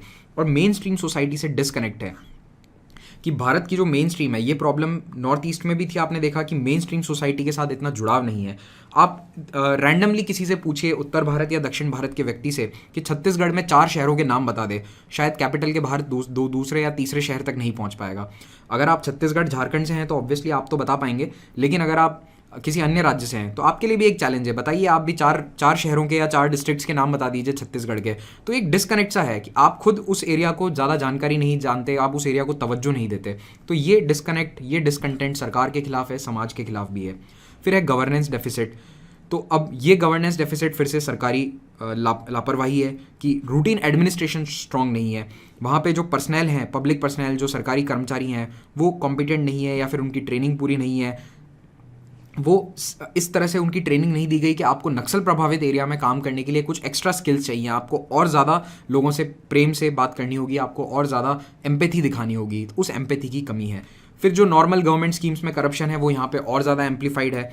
और उसके अलावा स्पेशल लॉज हैं, जैसे पैसा एक्ट है, ठीक है। अब पैसा एक्ट के तहत वहाँ पे panchayat extension to scheduled areas वाला एक्ट है, उसको लागू नहीं किया जा रहा है ढंग से। पैसा पर मैंने एक स्पेशल वीडियो बना रखा है यूट्यूब चैनल पे, उसे ज़रूर देखिएगा। तो पैसा एक्ट से रिलेटेड इस तरह की और भी कई स्कीम्स हैं, उन्हें छत्तीसगढ़ झारखंड जैसे एरियाज़ में लागू ढंग से नहीं किया गया। फिर इलेक्टोरल पॉलिटिक्स ख़राब होती जा रही है, लोगों का भरोसा नहीं है चुनाव पर, लोकल गवर्नमेंट अच्छे से काम नहीं कर रही है। ये सारे मुद्दे हैं, इनके कारण नक्सलिज्म कंटिन्यूड है या बढ़ता जा रहा है। अब आते हैं भारत सरकार क्या कर रही है नक्सलिज्म से लड़ने के लिए। तो सबसे पहला, भारत के अंदर लॉ एंड ऑर्डर किसका काम है? स्टेट का। तो इसीलिए पहले शुरू में जितने भी नक्सलवाद से निपटने का काम था, पॉलिसी थी, पुलिस फोर्सेस थी, वो सारी स्टेट की होती थी। लेकिन 2006 में जब प्रधानमंत्री मनमोहन सिंह ने नक्सलिज्म को भारत का सबसे बड़ा सिक्योरिटी थ्रेट कहा, तो उसके बाद केंद्र सरकार ने मुद्दा अपने हाथ में लिया, थोड़ा सा सामंजस्य बिठाया अलग अलग राज्यों के बीच में कि नक्सलिज्म कोई एक स्टेट टैकल नहीं कर सकता, 5-6 राज्यों को मिलकर इस समस्या को सुलझाना होगा। हालांकि कुछ स्टेट्स इसमें सक्सेसफुल भी थे, जैसे आंध्र प्रदेश ने अपना एक ऑपरेशन ग्रे हाउंड चलाकर नक्सलिज्म को काफ़ी हद तक कम कर दिया था। लेकिन यूनिफाइड स्ट्रैटेजी नहीं थी कि आंध्र प्रदेश, उड़ीसा, झारखंड, महाराष्ट्र सब एक साथ मिलकर ऑपरेशन नहीं चला रहे थे, ये प्रॉब्लम थी। तो इसीलिए अब इसमें थोड़ा सा सेंटर का दखल बड़ा है। तो सेंटर ने सीआरपीएफ को डिप्लॉय किया, सीआरपीएफ को अलग अलग जगह पे कोऑर्डिनेट किया। और उसके अलावा डेवलपमेंट वाले सेक्टर में, ये तो हो गया एक आर्मी वाला यानी कंट्रोल करने का। दूसरा है कि समस्या का मूल क्या है? समस्या का मूल है डेवलपमेंट नहीं है, विकास नहीं है, गवर्नेंस नहीं है, उस और क्या कदम उठाए गए। तो सबसे पहले देखो, एक स्पेशल कमेटी बनाई गई, एक्सपर्ट कमेटी डी बंदोपाध्याय के नेतृत्व में प्लानिंग कमीशन द्वारा 2006 में, और ये एक सेपरेट डिवीजन बना दिया गया होम मिनिस्ट्री में जिसका नाम था नक्सल मैनेजमेंट डिवीजन। तो एक अलग स्पेसिफाइड डिवीजन बनाया गया और एक एक्सपर्ट कमेटी बनाई गई। इस कमेटी ने कहा कि social, political, economic, cultural discrimination जो हो रहा है शेड्यूल कास्ट या शेड्यूल ट्राइब्स के साथ पूरे देश में, वो यहाँ पर भी बहुत ज़्यादा है। और लैक ऑफ एम्पावरमेंट है लोकल कम्युनिटीज़ में, लोकल कम्युनिटीज़ के पास पॉलिटिकल, सोशल पावर नहीं है, तो ये नक्सलिज्म की ओर मुड़ जाते हैं। तो अब हमें सबसे पहले तो tribal friendly land acquisition policy बनानी है। तो 2013 का जो लैंड एक्विजिशन बिल आया, लैंड एक्विजिशन एक्ट आया है, वो काफ़ी ट्राइबल फ्रेंडली है और उसमें बहुत ध्यान रखा गया है कि ट्राइबल लॉज को सम्मान दिया जाए। फिर फॉरेस्ट राइट एक्ट्स भी उस समय पास किया गया था और उसमें आदिवासियों को बहुत ज़्यादा तवज्जो दी गई है, जो ट्रेडिशनल ट्राइबल राइट्स हैं उन्हें पूरा सम्मान दिया गया है। लेकिन 3 साल तक भी ये पॉलिसी चलाने के बाद 2000 में प्रधानमंत्री मनमोहन सिंह ने उस समय फिर से माना कि गवर्नमेंट के जो एफर्ट्स हैं वो इतने सक्सेसफुल नहीं हुए हैं, नक्सलिज्म बहुत कम नहीं हुआ है, नक्सलिज्म की समस्या अभी भी जस की तस है। तो 2009 के बाद ट्रूप डिप्लॉयमेंट बढ़ा दिया गया, क्योंकि उस वक्त हमले भी बढ़ रहे थे, जो नक्सलवाद के तहत लोग मारे जा रहे थे उनकी संख्या भी बढ़ती जा रही थी। तो सीआरपीएफ का डिप्लॉयमेंट काफ़ी बढ़ाया गया और उसके बाद रिजल्ट्स देखने को मिले। 2012-13 तक नक्सलवाद में कमी आई थी, यानी जो हिंसक घटनाएं हैं उनमें कमी आई थी। तो ये जो स्ट्रेटेजी चेंज करी गई, एक तो ट्रूप डिप्लॉयमेंट बढ़ाया, दूसरा good governance, development, regular functioning of critical field institutions, इन पे ध्यान दिया गया कि स्कूल, कॉलेज, हॉस्पिटल्स, डिस्पेंसरीज, ये सभी उन एरियाज में काम करें। तो अब हम देखते हैं सरकार की important schemes left wing extremism वाले एरियाज के लिए। सबसे पहली है सिक्योरिटी रिलेटेड एक्सपेंडिचर स्कीम। तो एसआरई स्कीम के तहत जो भी सेंट्रल आर्म्ड पुलिस फोर्सेज हैं उनकी इंश्योरेंस, उनकी ट्रेनिंग और उनकी ऑपरेशनल नीड्स का ध्यान रखा जाता है। फिर अगर कोई नक्सलवादी सरेंडर करता है तो उसको पैसे दिए जाते हैं, उसको जॉब दी जाती है, तो उसके लिए भी पैसा इसी स्कीम से आएगा। कम्युनिटी पुलिसिंग करी जाएगी, यानी कि समाज के कुछ लोगों को बोला जाएगा आप अपनी खुद की पुलिस बनाइए। Security related infrastructure for village defence committee, village defence committee और कम्युनिटी पुलिसिंग काफ़ी मिलते जुलते हैं, इनका जो खर्चा है वो भी इसी स्कीम से आएगा। फिर पब्लिसिटी मटीरियल, क्योंकि नक्सलवादियों का प्रोपेगेंडा और पब्लिसिटी काफ़ी स्ट्रांग है, उसे काउंटर करने के लिए लोकल भाषाओं में पब्लिसिटी मटीरियल बांटा गया कि कैसे नक्सलवादी अल्टीमेटली समाज के लिए नुकसान कर रहे हैं। फिर है स्पेशल इंफ्रास्ट्रक्चर स्कीम। इस स्कीम में 500 करोड़ का एलोकेशन था और वहां पर पैसा डाला गया इंफ्रास्ट्रक्चर में जहां क्रिटिकल गैप था। क्रिटिकल इंफ्रास्ट्रक्चर गैप का क्या मतलब है, कोई दो ऐसे रीजन है, कोई दो ऐसे एरियाज हैं जिनके बीच में कोई सड़क नहीं है और ये पूरा एरिया सोचो लिबरेटेड जोन है। अब इस एरिया के बीच में सड़क बनाना एक क्रिटिकल काम है, तो इस काम के लिए 500 करोड़ रुपए के फंड में से पैसा दिया जाएगा कि स्ट्रैटेजिक लोकेशंस हैं, इनएक्सेसिबल एरियाज हैं, कोई रोड नहीं है वहाँ पे, या फिर कोई पगडंडी है उसे रोड में तब्दील करना है, तो ऐसे प्रोजेक्ट्स के लिए पैसा यहाँ से गया। फिर पुलिस स्टेशन एस्टैब्लिश करना है, आउटपोस्ट बनानी है वल्नरेबल एरियाज में, तो उसमें भी पैसा यहाँ से दिया गया। फिर उसके बाद जो एग्जिस्टिंग इंफ्रास्ट्रक्चर है उसे अपग्रेड करना, नए हथियार, नए इक्विपमेंट, स्पेशल ट्रेनिंग का खर्चा, ये सभी भी यहाँ से आया। फिर central scheme for assistance to civilian victims, family of victims of terrorist, communal and Naxal violence. तो अगर कोई नक्सल हिंसा में मारा जाता है तो उसके परिवार को 3 लाख रुपए तक की सहायता प्रदान करी जाएगी केंद्र सरकार द्वारा। ये एक्चुअली नक्सल साथ साथ में आतंकवादी घटनाओं में भी जो मारे गए थे उनके परिवार वालों के लिए भी स्कीम लाई थी कॉमन। फिर है इंटीग्रेटेड एक्शन प्लान। तो 88 ट्राइबल डिस्ट्रिक्ट्स, बैकवर्ड डिस्ट्रिक्ट को सिलेक्ट किया गया एक्सेलरेटेड डेवलपमेंट के लिए। आप ये देखोगे कि नीति आयोग हो या फिर प्लानिंग कमीशन हो, सबने बार बार ये कोशिश करी है कि जो सबसे पिछड़े जिले हैं उनको एक्सेलरेटेड डेवलपमेंट के तहत लाया जाए, उन्हें कुछ स्पेशल रैंकिंग दी जाए। तो अभी नीति आयोग भी यही कर रहा है कि रैंकिंग दे दी जा रही है पिछड़े जिलों को कि कौन फटाफट डेवलपमेंट करवाएगा, तो उसका भी एक अलग इंडेक्स बना दिया गया है। आप एक बार नीति आयोग की वेबसाइट पर उसे ज़रूर चेक करें, करंट अफेयर्स के पॉइंट ऑफ व्यू से काफ़ी इंपॉर्टेंट है।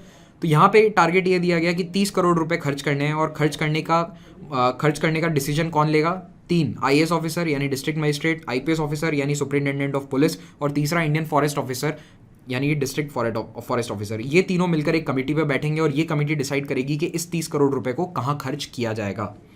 अब इस 30 करोड़ के पैसे को मेनली खर्च किया गया स्कूल्स पे, आंगनवाड़ी सेंटर्स पे, पीने का पानी लाने के लिए, पंचायत भवन बनाने में, community hall, PDS shops, ration की दुकानें बनाने में, livelihood activities, skill development, minor irrigation work, electric lighting, इस तरह के प्रोजेक्ट्स में ये 30 करोड़ रुपए लगाए गए। फिर रोड, क्योंकि नक्सल प्रभावित क्षेत्रों में रोड्स की बहुत कमी है, तो रोड्स के लिए स्पेशल बजट दिया गया 7,300 करोड़ का, और जो भी नक्सल प्रभावित 8 राज्य हैं इनके अंदर ये बजट एलोकेट किया गया।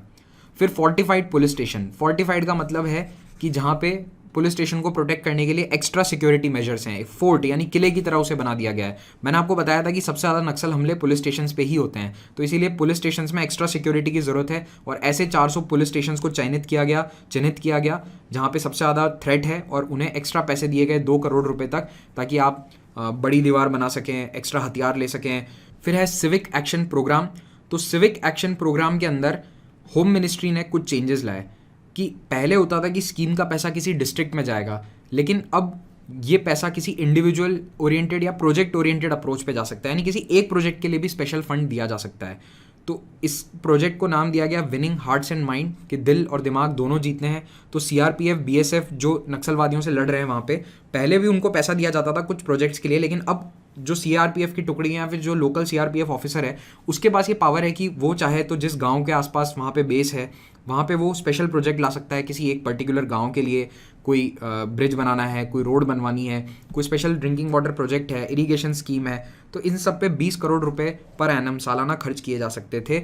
और ये वेलफेयर एक्टिविटी किसी पर्टिकुलर परिवार के लिए भी हो सकती थी। यानी आप सोचते हो कि जैसे इस गाँव का मुखिया है, अगर वो सरकार की फेवर में अगर अपना मत रखे या सरकार के फेवर में हो जाए, नक्सलवादियों के खिलाफ हो जाए, तो उस गांव के मुखिया के अनुसार भी कोई डेवलपमेंट स्कीम चलाई जा सकती है। यानी हो सकता है कि गांव का वो मुखिया कहे कि मेरे गांव में पीने का पानी नहीं है या बिजली नहीं है, तो वहाँ पे कोई सोलर लाइट का प्रोजेक्ट लगा दिया। तो इस तरह के इंडिविजुअल या फिर फैमिली या सोसाइटी टारगेटेड अप्रोच वाली स्कीम्स भी लागू करी जा सकती है। तो इसमें डिस्ट्रिक्ट एडमिनिस्ट्रेशन से अलग से कोई परमिशन लेने की ज़रूरत नहीं थी। ये सीआरपीएफ और बीएसएफ के पास ये फंड दिया गया 20 करोड़ रुपए तक का। फिर है रोशनी स्कीम। तो ये मिनिस्ट्री ऑफ रूरल डेवलपमेंट के अंडर में थी। इसमें स्किल डेवलपमेंट के लिए पैसे दिए गए। 50,000 लोगों को ट्रेन किया जाएगा 24 डिस्ट्रिक्ट में, जो वर्स्ट अफेक्टेड डिस्ट्रिक्ट हैं नक्सलवाद के, उड़ीसा, झारखंड, आंध्र प्रदेश, इन राज्यों में। और इसमें भी टारगेट किया जाएगा पर्टिकुलरली वल्नरेबल ट्राइबल ग्रुप्स। कई ट्राइबल ग्रुप्स हैं भारत में, उनमें से सरकार ने किन्हीं को चिन्हित कर रखा है पर्टिकुलरली वल्नरेबल, यानी ये बहुत खतरे में है। हो सकता है ये ट्राइबल ग्रुप या इनकी भाषा, इनके कस्टम्स कुछ समय में खत्म हो जाएं या विलुप्त हो जाएं। तो इस तरह के ग्रुप्स को टारगेट करके उन्हें स्पेशल स्किल डेवलपमेंट की ट्रेनिंग दी गई। अब आपके लिए एक सवाल है, ये मैंने वैसे पहले भी पूछा था कि इतनी सारी स्कीम्स सरकार लेकर आ चुकी है नक्सल के लिए, नक्सल प्रभावित क्षेत्रों के लिए, फिर भी नक्सलवाद पूरी तरह से खत्म क्यों नहीं हो रहा है? तो आपको इसका आंसर लिखना है। 200 शब्दों में आंसर लिखिए, आपको पॉइंट्स मिल जाएंगे। मैं कई पॉइंट्स तो बता चुका हूँ। देखो, बजट सही सब जगह है स्कीम्स में, लेकिन प्रॉब्लम है गवर्नेंस का कि ग्राउंड लेवल पे वो स्कीम कितनी इफेक्टिव होती है, कितना पैसा धरातल पे पहुंचता है और कितना असलियत में काम ज़रूरतमंदों के लिए काम हो रहा है। ये सारी प्रॉब्लम आ जाती है। तो कुल मिला के पैसा कितना भी खर्च कर लो, लेकिन जब तक वो सही दिशा में नहीं जा रहा तब तक ये समस्या सॉल्व नहीं हो सकती। फिर है एडमिनिस्ट्रेटिव हर्डल्स। तो अब प्रशासनिक स्तर पर क्या क्या दिक्कतें हैं नक्सलवाद से निपटने के लिए? सबसे पहला पुअर इंफ्रास्ट्रक्चर। वहाँ की ज्योग्राफी ऐसी है, जंगल है, पठारी इलाका है, तो इंफ्रास्ट्रक्चर नहीं है, सड़कें नहीं है। अगर सीआरपीएफ के पास गाड़ियाँ भी हैं तो उन गाड़ियों को चलाने के लिए रोड्स नहीं है। लैक ऑफ कम्युनिकेशन है। मोबाइल टावर तो नक्सली लगने ही नहीं देते, सबसे पहले मोबाइल टावर ही उड़ाए जाते हैं। फिर shortage of trained manpower है। ठीक है, ट्रेनिंग दी जाती है, लेकिन एक स्पेशल ट्रेनिंग चाहिए गुरिल्ला वॉरफेयर या जंगल वॉरफेयर के लिए, उसकी कमी है। तो ये काफ़ी क्रिटिकल समस्याएं हैं। फिर इंफ्रास्ट्रक्चर ग्रोथ नहीं है। रूटीन एडमिनिस्ट्रेशन, जो डे टू डे एडमिनिस्ट्रेशन है, वो नहीं है वहाँ पे। तो इसीलिए माओइस्ट अपने खुद के टैक्स कलेक्ट करते हैं, एक्सटॉर्शन चला रहे हैं, अपने खुद की जन अदालत चला रहे हैं। और दंडकारण्य जो रीजन है, फॉरेस्ट रीजन है, इसमें ये सबसे ज़्यादा प्रभावित इलाका है, क्योंकि ये 3 राज्यों के बॉर्डर पे आता है, महाराष्ट्र, छत्तीसगढ़ और आंध्र प्रदेश। तो इसीलिए यहाँ पे सबसे ज़्यादा ये समस्या है कि इंटर स्टेट बाउंड्री पे कोई पुलिसिंग नहीं है। जंगल वाली बाउंड्री है तो पुलिस वहाँ पे है ही नहीं। इसीलिए जब भी किसी एक स्टेट के अंदर कोई टारगेट करती है सरकार, जैसे अब आंध्र प्रदेश में ग्रे हाउंड ऑपरेशन चलाया गया, तो आंध्र प्रदेश से सारे नक्सली भागकर छत्तीसगढ़ और उड़ीसा में जाकर छुप गए। उन्होंने अपने कैंप्स वहाँ पर शिफ्ट कर लिए। तो ये इंटर स्टेट जो बाउंड्रीज हैं, ये काफ़ी प्रॉब्लम देती हैं, क्योंकि लॉ एंड ऑर्डर, एक स्टेट की पुलिस एक ही स्टेट में रहेगी, law and order state subject है। आंध्र प्रदेश की पुलिस छत्तीसगढ़ में जाकर कार्रवाई नहीं कर सकती है। तो दोनों तरफ से तालमेल होना, कोऑर्डिनेशन होना बहुत बड़ी बात है। फिर प्रोफेशनलिज्म की कमी है। हमारी जो सिक्योरिटी फोर्सेज है, जो सेंट्रल और स्टेट पुलिस फोर्सेज हैं, दोनों के बीच में तालमेल नहीं है। फिर उसके बाद स्टेट गवर्नमेंट्स की पॉलिसी में भी फ़र्क है। कोई सरकार चाहती है कि माओइस्ट सीधा सीधा सरेंडर कर दें, कोई चाहती है कि सीधा उन्हें गोली मार दी जाए। तो इसमें भी काफ़ी फ़र्क है पॉलिसीज़ में। अगर एक पॉलिसी हो तो काफ़ी आसान रहेगा। तो जैसे ही मैंने आपको बताया, ऑपरेशन ग्रे हाउंड के समय आंध्र प्रदेश से नक्सली निकलकर इन दूसरे राज्यों में जाकर छुप गए थे। अगर एक साथ चलाया होता ये ऑपरेशन, तो शायद दंडकारण्य रीजन आज पूरी तरह से नक्सलवाद से फ्री होता। फिर उसके बाद जो रिक्रूटमेंट है, यानी ट्राइबल्स रिक्रूट किए जाते हैं माओवादियों द्वारा, वो सारे लोकल होते हैं। तो उन्हें वहाँ के टेरेन का, उनके वहाँ की लोकल भाषा का, गाँव का बहुत अच्छा ध्यान होता है, और सिक्योरिटी फोर्सेस से ज़्यादा नॉलेज उन्हें उस एरिया की होती है। क्योंकि सिक्योरिटी फोर्सेस तो वहाँ आई हैं, 6 महीने वो जानेंगे पूरे एरिया को, तब तक काफ़ी देर हो जाती है। क्योंकि नक्सलवादी ज़्यादातर सब लोकल ही हैं, वहीं से उन्होंने अपना पूरा जीवन बिताया है वहाँ पर, तो उन्हें उस टेरेन का और मौसम, हर तरह से ज़्यादा ज्ञान होगा। तो इसीलिए जब भी घात लगाकर हमला किया जाता है सीआरपीएफ पे, तो आप देखेंगे कि माओवादी इनमें काफ़ी सक्सेसफुल रहते हैं। जो एम्बुशेस होती हैं, घात लगाकर हमला करना है उस पर। फिर स्टेट पुलिस की ट्रेनिंग अच्छी नहीं है, इक्विपमेंट पुराना है। अभी भी 303 राइफल्स लेकर हमारी पुलिस काम कर रही है।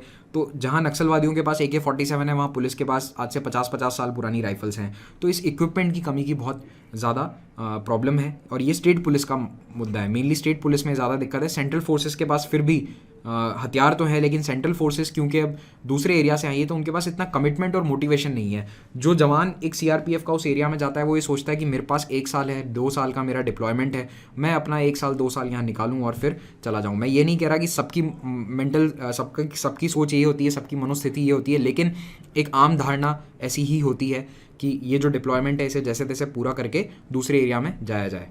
ठीक है, आप ये मत समझिएगा कि सीआरपीएफ मोटिवेटेड नहीं है, लेकिन जो एक लेवल ऑफ मोटिवेशन एक स्टेट पुलिस का होगा या फिर एक लोकल व्यक्ति का होगा, उतना नहीं हो पाएगा। कैसे नक्सलिज्म से निपटा जाए?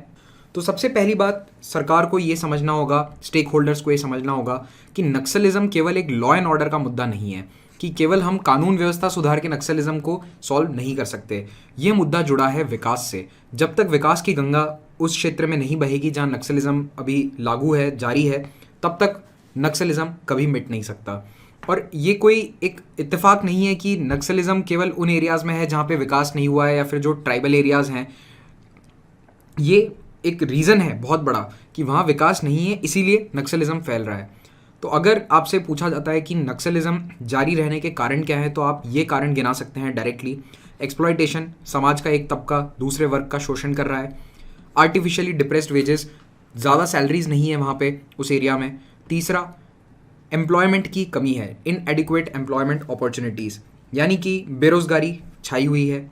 Lack of access to resources, अगर कोई पढ़ना चाहता है, स्किल्स सीखना चाहता है, नहीं कंप्यूटर इंजीनियर बनना चाहता है, तो वहाँ पे कंप्यूटर कॉलेजेस नहीं है, रिसोर्सेज को लेकर अभाव है। कोई फंडिंग चाहता है तो फंडिंग कहाँ से लाएगा? मतलब ये सारे काम करने के लिए आपको अन्य महानगरों में शिफ्ट होना पड़ेगा। नक्सल प्रभावी क्षेत्रों में ये सारे रिसोर्सेज अवेलेबल नहीं है।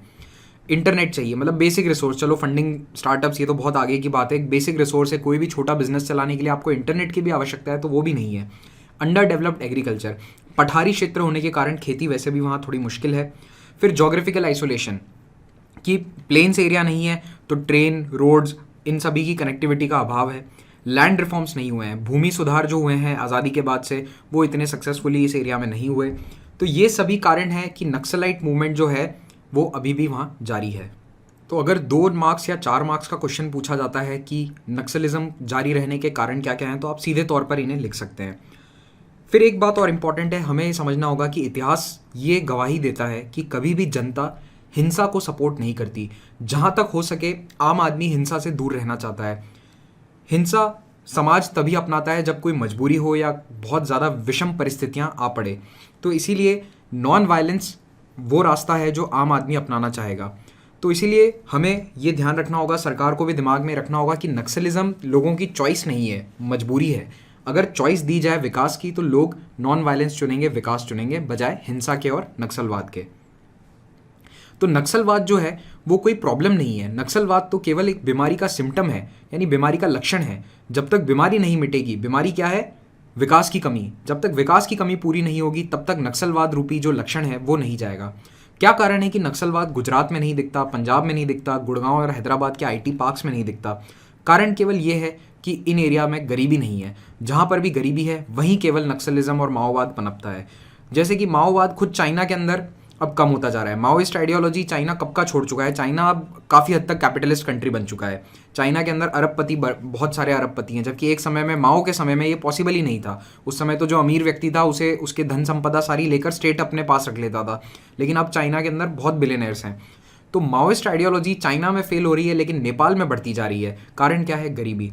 जहाँ तक गरीबी होगी, भुखमरी होगी, वहाँ तक नक्सलिज्म फैलेगा। वहीं पे लेफ्ट विंग आइडियोलॉजी लोगों को सपने दिखाकर कि हम चीज़ें बदल देंगे, ये झूठा सपना दिखाकर हिंसा के रास्ते पे ले जाएगी। तो नक्सलिज्म हटाने के लिए केवल नेताओं को हटाना या मारना या जेल में डालना ज़रूरी नहीं है, इससे काम नहीं होने वाला है। चाहे नक्सलवादी सरेंडर कर दें, उनके नेता हिंसा छोड़ दें, लेकिन नए नेता उठ खड़े होंगे, नए कैडर उठ खड़े होंगे। अल्टीमेटली नक्सलिज्म को हटाने के लिए जो लड़ाई का कारण है वो हटाना ज़रूरी है। और रेजन डेटायर, जो इसको फ्रेंच में कहते हैं रीज़न ऑफ एग्जिस्टेंस, क्या है? माओवाद, नक्सलवाद भारत में क्यों चल रहा है? विकास की कमी के कारण। लोग गरीब हैं, लोगों का विकास नहीं हो रहा। तो अगर सरकार अपने सर पर ये जिम्मेदारी ले ले कि जो नक्सलवादी चाहते हैं उनका जो लक्ष्य है, क्या लक्ष्य है? कि समाज एक समान हो, सारे जो मीन्स ऑफ रिसोर्सेज हैं सारे, वो रिसोर्सेज सभी के बीच में आपस में बराबर बटे हों, तो वो जो सोशलिज्म का जो गोल है वो सरकार अपने सर पर ले ले, तो नक्सलवादियों को कुछ करने की ज़रूरत ही नहीं होगी। नक्सलवादी लड़ेंगे किस लिए? अगर कल छत्तीसगढ़, उड़ीसा, झारखंड, इन सारे स्टेट्स के अंदर उतना ही डेवलपमेंट हो जाता है जितना महाराष्ट्र, तमिलनाडु, तेलंगाना में है, तो फिर नक्सलवादियों की ज़रूरत क्या है, वो किस चीज़ के लिए लड़ेंगे जब उनके लड़ने का कारण खत्म हो जाएगा। तो गवर्नमेंट की ये कोशिश होनी चाहिए कि वो लक्ष्य जो नक्सलवादी, वो सपने जो नक्सलवादी जनता को दिखा रहे हैं, उन्हें सरकार पूरा करे और उनके लड़ाई के मकसद को ही ख़त्म कर दे। तो नक्सलवाद की जो ये लड़ाई है, नक्सलवाद से जो लड़ाई है, ये काफ़ी लंबी चलेगी, इसमें समय लगेगा, 10-20 साल लगेंगे, क्योंकि डेवलपमेंट 1 या 2 साल में नहीं होता है। और इसके लिए मल्टी प्रोंग्ड स्ट्रैटेजी की ज़रूरत है, कॉम्पोजिट स्ट्रैटेजी, यानी केवल एक चीज़ पे लक्ष्य साध के नहीं होगा, हर तरह से इस पर अटैक करना होगा, हर तरह से इसको सॉल्व करना होगा। तो इस स्ट्रैटेजी को हम 3 रूप से मेनली डिवाइड करते हैं। पहला है डेवलपमेंटल स्ट्रैटेजी। डेवलपमेंटल स्ट्रैटेजी के अंदर विकास करना होगा। डेवलपमेंट में सबसे पहले पॉलिटिकल आएगा, तो स्पेशल फोकस होना चाहिए पॉलिटिकल सिक्योरिटी पे और एक्सेलरेटेड सोशो इकोनॉमिक डेवलपमेंट पे। फिर इंफ्रास्ट्रक्चर सुधारो, roads, electricity, communication, mobile networks, इन सबको सुधारा जाए। पॉलिटिकल पार्टीज़ हैं जो मेन स्ट्रीम पार्टीज़ हैं, भाजपा, कांग्रेस, समाजवादी पार्टी, इन सबको कोशिश करनी चाहिए कि इनका काडर इन एरियाज़ में बढ़ जाए। यानी पॉलिटिकल नेताओं को जा जाके गाँव में अपना नेटवर्क बढ़ाना चाहिए, ताकि नक्सलवाद से दूर होकर लोग पॉलिटिकल रास्ते की तरफ आ जाएँ। Affirmative action by state. Affirmative action एक शब्द है जो यूएस से लिया गया है। वहाँ पर इसका मतलब होता है, जैसे भारत में रिजर्वेशन होता है वैसे ही यूएस में होता है एफर्मेटिव एक्शन। तो हालांकि शेड्यूल्ड ट्राइब्स को रिजर्वेशन भारत में पहले से मिला हुआ है, लेकिन ये रिजर्वेशन का फ़ायदा तब मिलेगा ना जब आदिवासियों में पहले एजुकेशन की क्रांति आएगी। जब तक पढ़ाई लिखाई नहीं है तब तक नौकरी कैसे मिलेगी भाई? बेसिक क्वालिफिकेशंस तो पूरी होनी चाहिए नौकरी के लिए। तो एफर्मेटिव एक्शन की और ज़्यादा ज़रूरत है।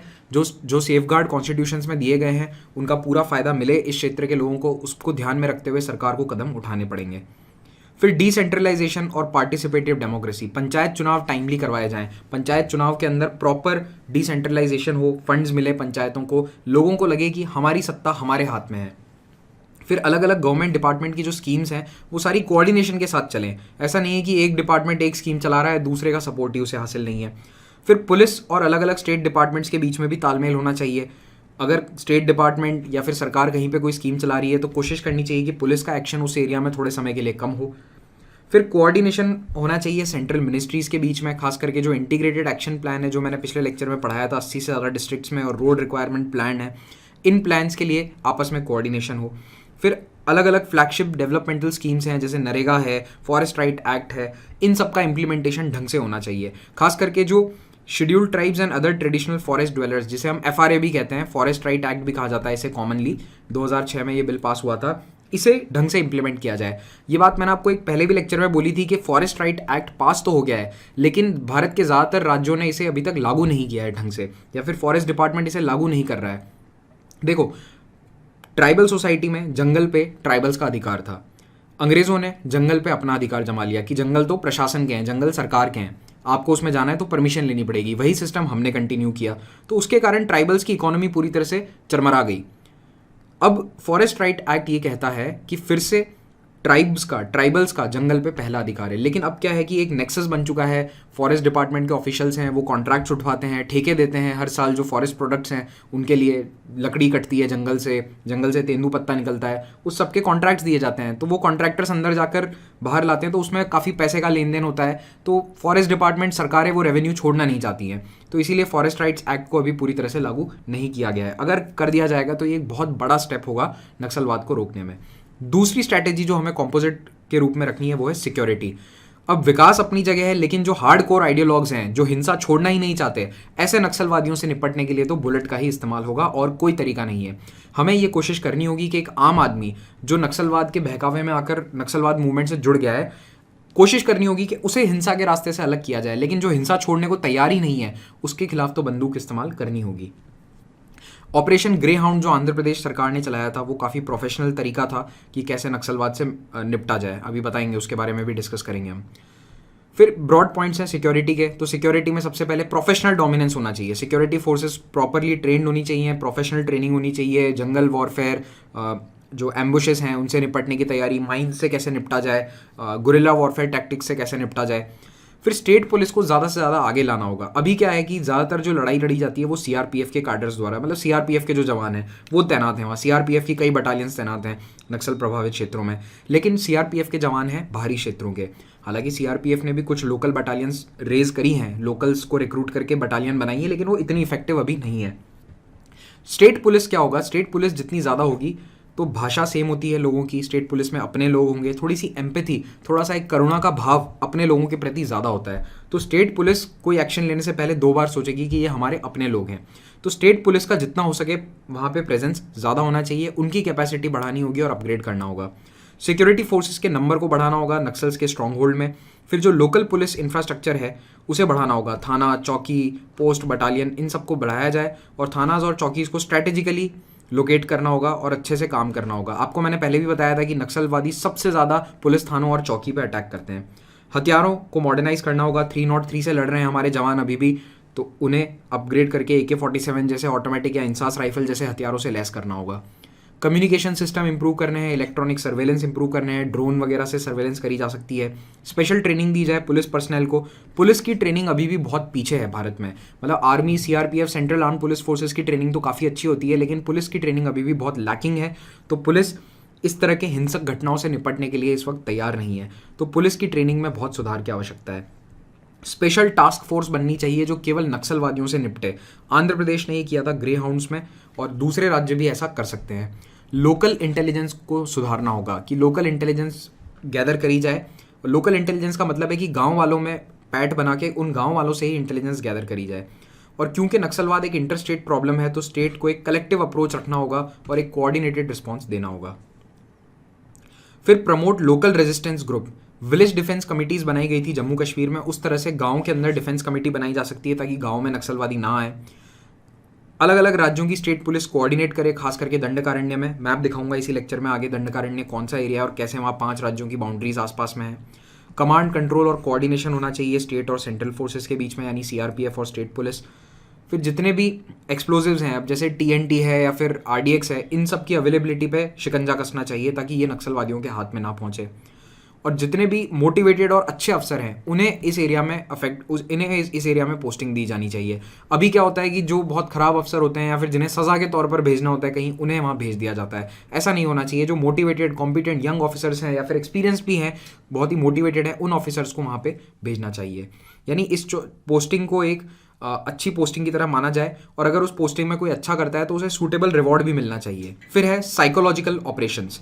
अब नक्सलवादियों के जो प्रोपेगेंडा है वो काफ़ी स्ट्रांग है, और इसीलिए सरकार को भी उससे निपटने के लिए अपना खुद का साइकोलॉजिकल ऑपरेशन चलाना होगा। साइकोलॉजिकल ऑपरेशन का ये मतलब है कि लोगों के दिलो दिमाग में नक्सलवाद की भावना हट जाए। उसके लिए मीडिया को मैनेज करना आना चाहिए। पब्लिक परसेप्शन बहुत इंपॉर्टेंट है कि जनता में आपका परसेप्शन कैसा है, जनता आपको किस तरह से देखती है, सरकार को, सरकार के एक्शन को, CRPF को, स्टेट मशीनरी को।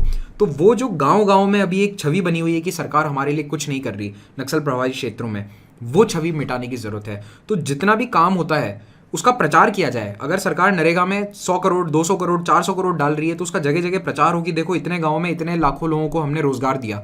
तो ये प्रचार केवल अखबारों में नहीं, गांव-गांव जाके जिस तरह से नक्सल करते हैं कि लोकल एरिया, लोकल भाषा में जाके अपना मैसेज देते हैं, वैसा ही मैसेज सरकार को भी देने की आवश्यकता है। उसके अलावा सिविल सोसाइटी, NGOs, इन सबको भी अपने कॉन्फिडेंस में लेकर इनके थ्रू भी सरकार अपनी छवि बदल सकती है। फिर कुछ अन्य मेजर्स भी हैं। सबसे पहला, नक्सल्स का फाइनेंशियल सपोर्ट काटा जाए, एक्सटॉर्शन रैकेट्स को पे लगाम लगाई जाए, कंपनीज को कहा जाए कि उन्हें पैसा ना दें। फिर जो बातचीत करने को तैयार है उसे बातचीत की टेबल पे बुलाया जाए। सरकार की कोशिश होनी चाहिए कि दिलो दिमाग लोगों के जीत लें।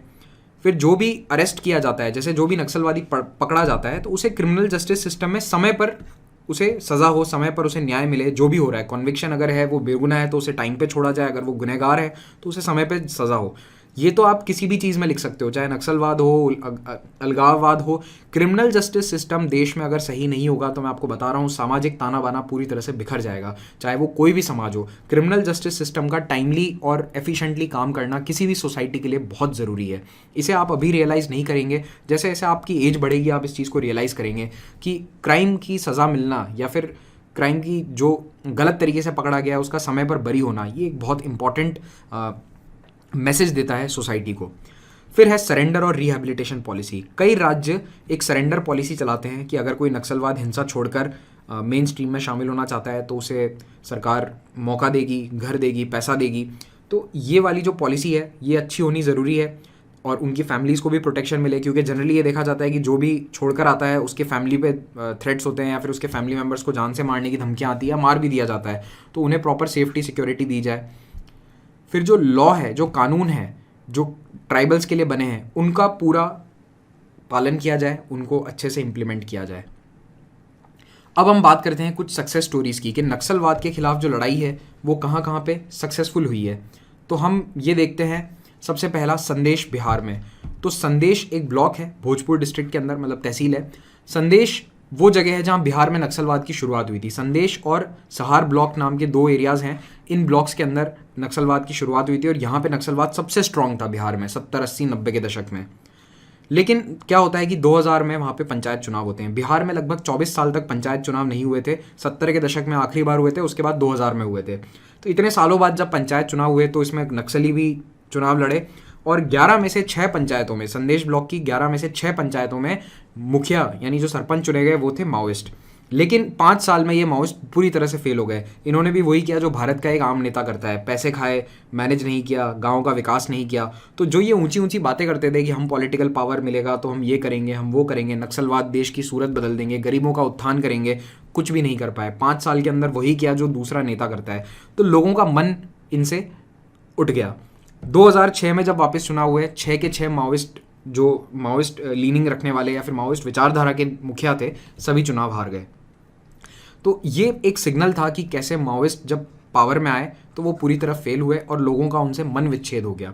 और धीरे धीरे वहाँ का जो समाज है, संदेश गांव के लोग हैं, संदेश ब्लॉक के अलग अलग गांव के लोग, वो माओइस्ट के खिलाफ होते चले गए और कई पंचायतों में माओइस्ट का एक सोशल बॉयकॉट हो गया। यानी जो भी नक्सलवाद को सपोर्ट करता था, नक्सलवाद को सपोर्ट करने वाले लोगों को कह दिया गया कि या तो गाँव के साथ रहो या फिर नक्सलवादियों के साथ रहो, नहीं तो आपका सामाजिक बहिष्कार होगा, गाँव छोड़ के आपको जाना पड़ेगा। इस बहिष्कार के डर से, इस नए सोशल कोहिजन के कारण नक्सलवाद धीरे धीरे संदेश में कम होता गया और अब काफ़ी कम है। तो कई जो नक्सलवादी थे उस एरिया के, वो नक्सलवाद छोड़कर, हिंसा का रास्ता छोड़कर फिर से खेतीबाड़ी करने लग गए हैं। तो इस तरह से संदेश ब्लॉक एक बहुत अच्छा एग्जाम्पल है कि किस तरह से पॉलिटिक्स के थ्रू, मतलब पॉलिटिकल रास्ते के थ्रू नक्सलवाद को हराया जा सकता है। दूसरा एग्जाम्पल हम देखेंगे डेवलपमेंट का रास्ता। एक तो हमने देख लिया कि कैसे पॉलिटिक्स के थ्रू, दूसरा देखिए डेवलपमेंट। तो बिहार में ही जहानाबाद डिस्ट्रिक्ट है, वो भी बहुत नोटोरियस था। 20 साल तक वहाँ पे बहुत नक्सली हिंसा हुई है, जहानाबाद में बहुत मौतें हुई है नक्सलवाद के कारण। तो नक्सलवाद के कारण इफेक्टेड गाँव में बिहार गवर्नमेंट ने कुछ स्पेशल एफर्ट्स किए। उनमें ये कुछ गाँव थे जिनके नाम आप पढ़ लीजिए, सिकरिया, सिवानान, मांदबीगा, सुरंगपुर, भवानी चाक और जामुक। ये सदर ब्लॉक में आते हैं। जहानाबाद डिस्ट्रिक्ट याद रख लो, बहुत है। इन गाँव के अंदर सरकार ने विकास पे बहुत ज़्यादा ध्यान दिया, स्पेशल ध्यान दिया। वॉर फुटिंग पे, लड़ाई के स्केल पर सरकार ने डेवलपमेंटल स्कीम्स लागू करी, नरेगा लागू किया, सड़कें बनवाई, नालियाँ बनवाई, चौपाल बनवाई, लिंक रोड्स बनवाई, 30-30 करोड़ तक खर्च किए। और ये था आस द्वार प्रोजेक्ट, बाय द वे, ठीक है। आस द्वार प्रोजेक्ट के तहत ये काम किया गया।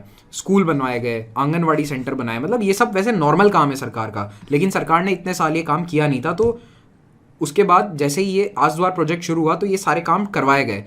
इंडिविजुअल टॉयलेट्स बनवाए गए, नरेगा, FRA इन्हें लागू किया गया। तो इस तरह से जनता के दिलो दिमाग में एक छवि बनी कि हाँ, सरकार हमारे लिए कर रही है, और सरकार के इन प्रोजेक्ट्स को आज इस एरिया के, जहानाबाद के एरिया के लोगों ने अपनाया। तो यहाँ पे नक्सलिज्म धीरे धीरे कम हो गया।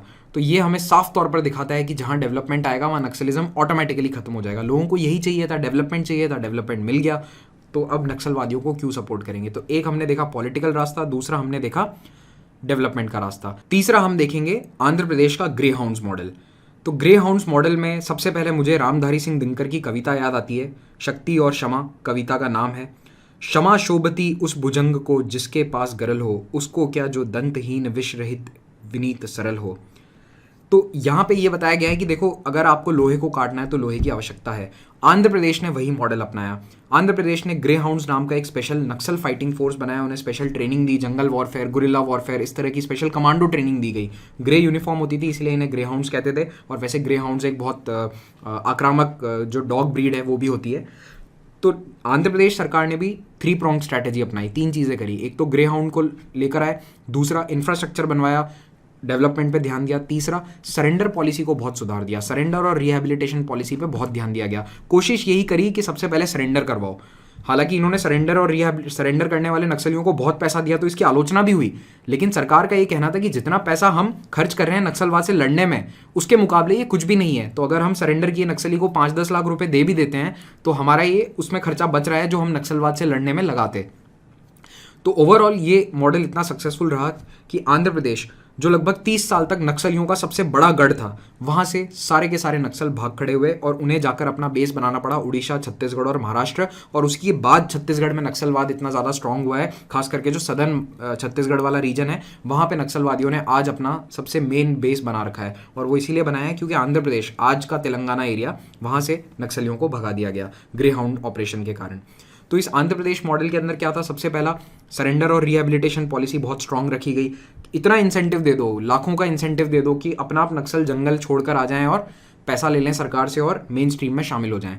फिर पुलिस लीडरशिप, अच्छी पुलिस लीडरशिप, जो अच्छे ऑफिसर्स थे उनको लीडर बनाया गया और उन्हें रिवॉर्ड्स दिए गए, अवार्ड्स दिए गए अगर उन्होंने ऑपरेशंस किए।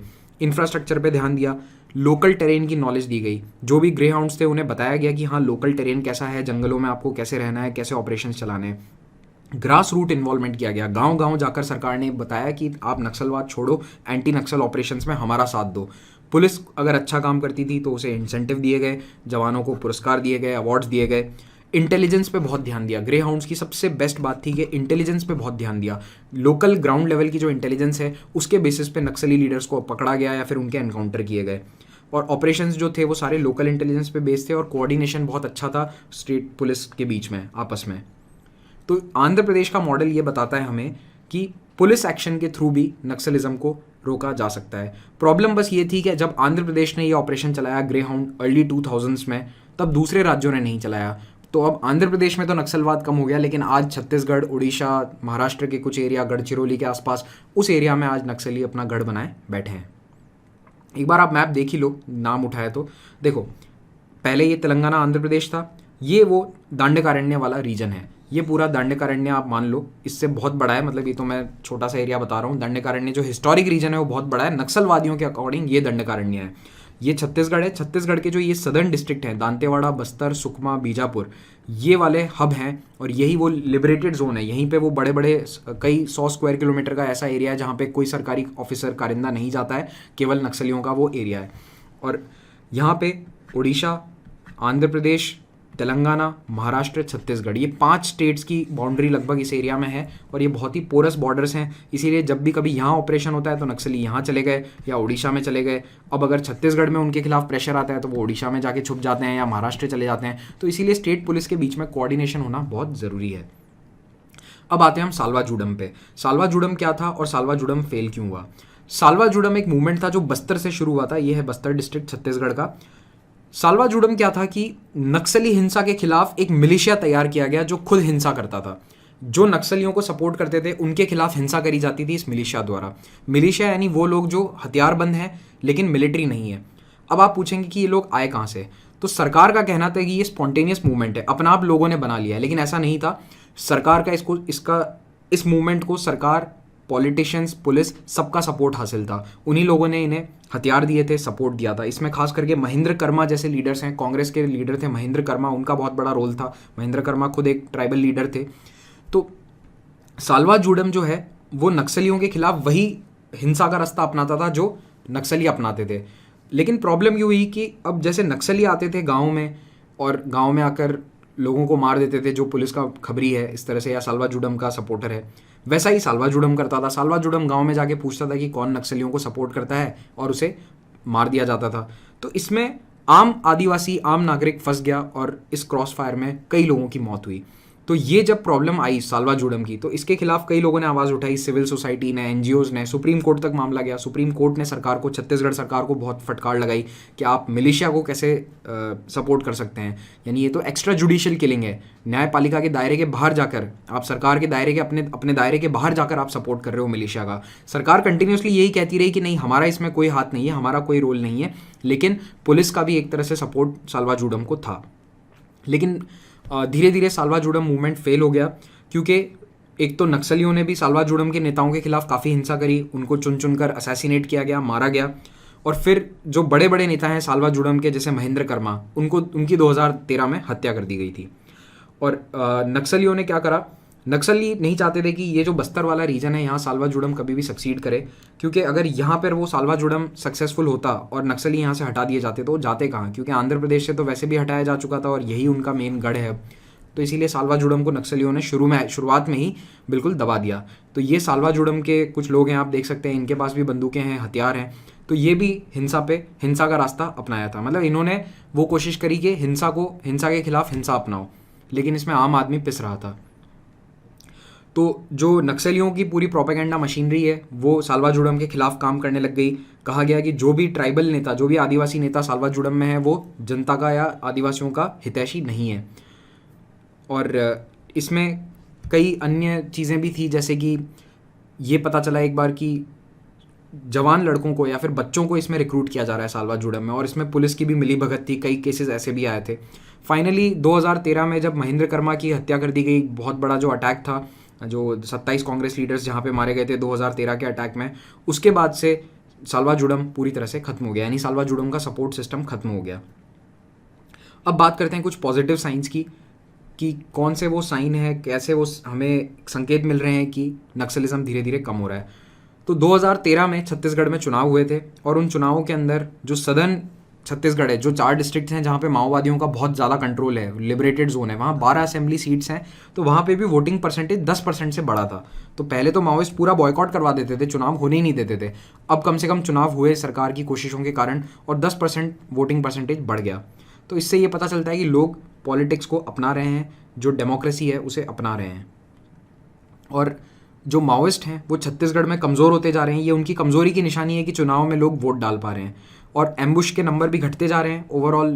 अगर आप देखें पिछले 10 सालों में जो सीआरपीएफ या फिर नक्सली जो मारे गए हैं, दोनों, मतलब जो सीआरपीएफ के जवान शहीद हुए हैं प्लस नक्सली मारे गए हैं, दोनों की संख्या धीरे धीरे कम होती जा रही है।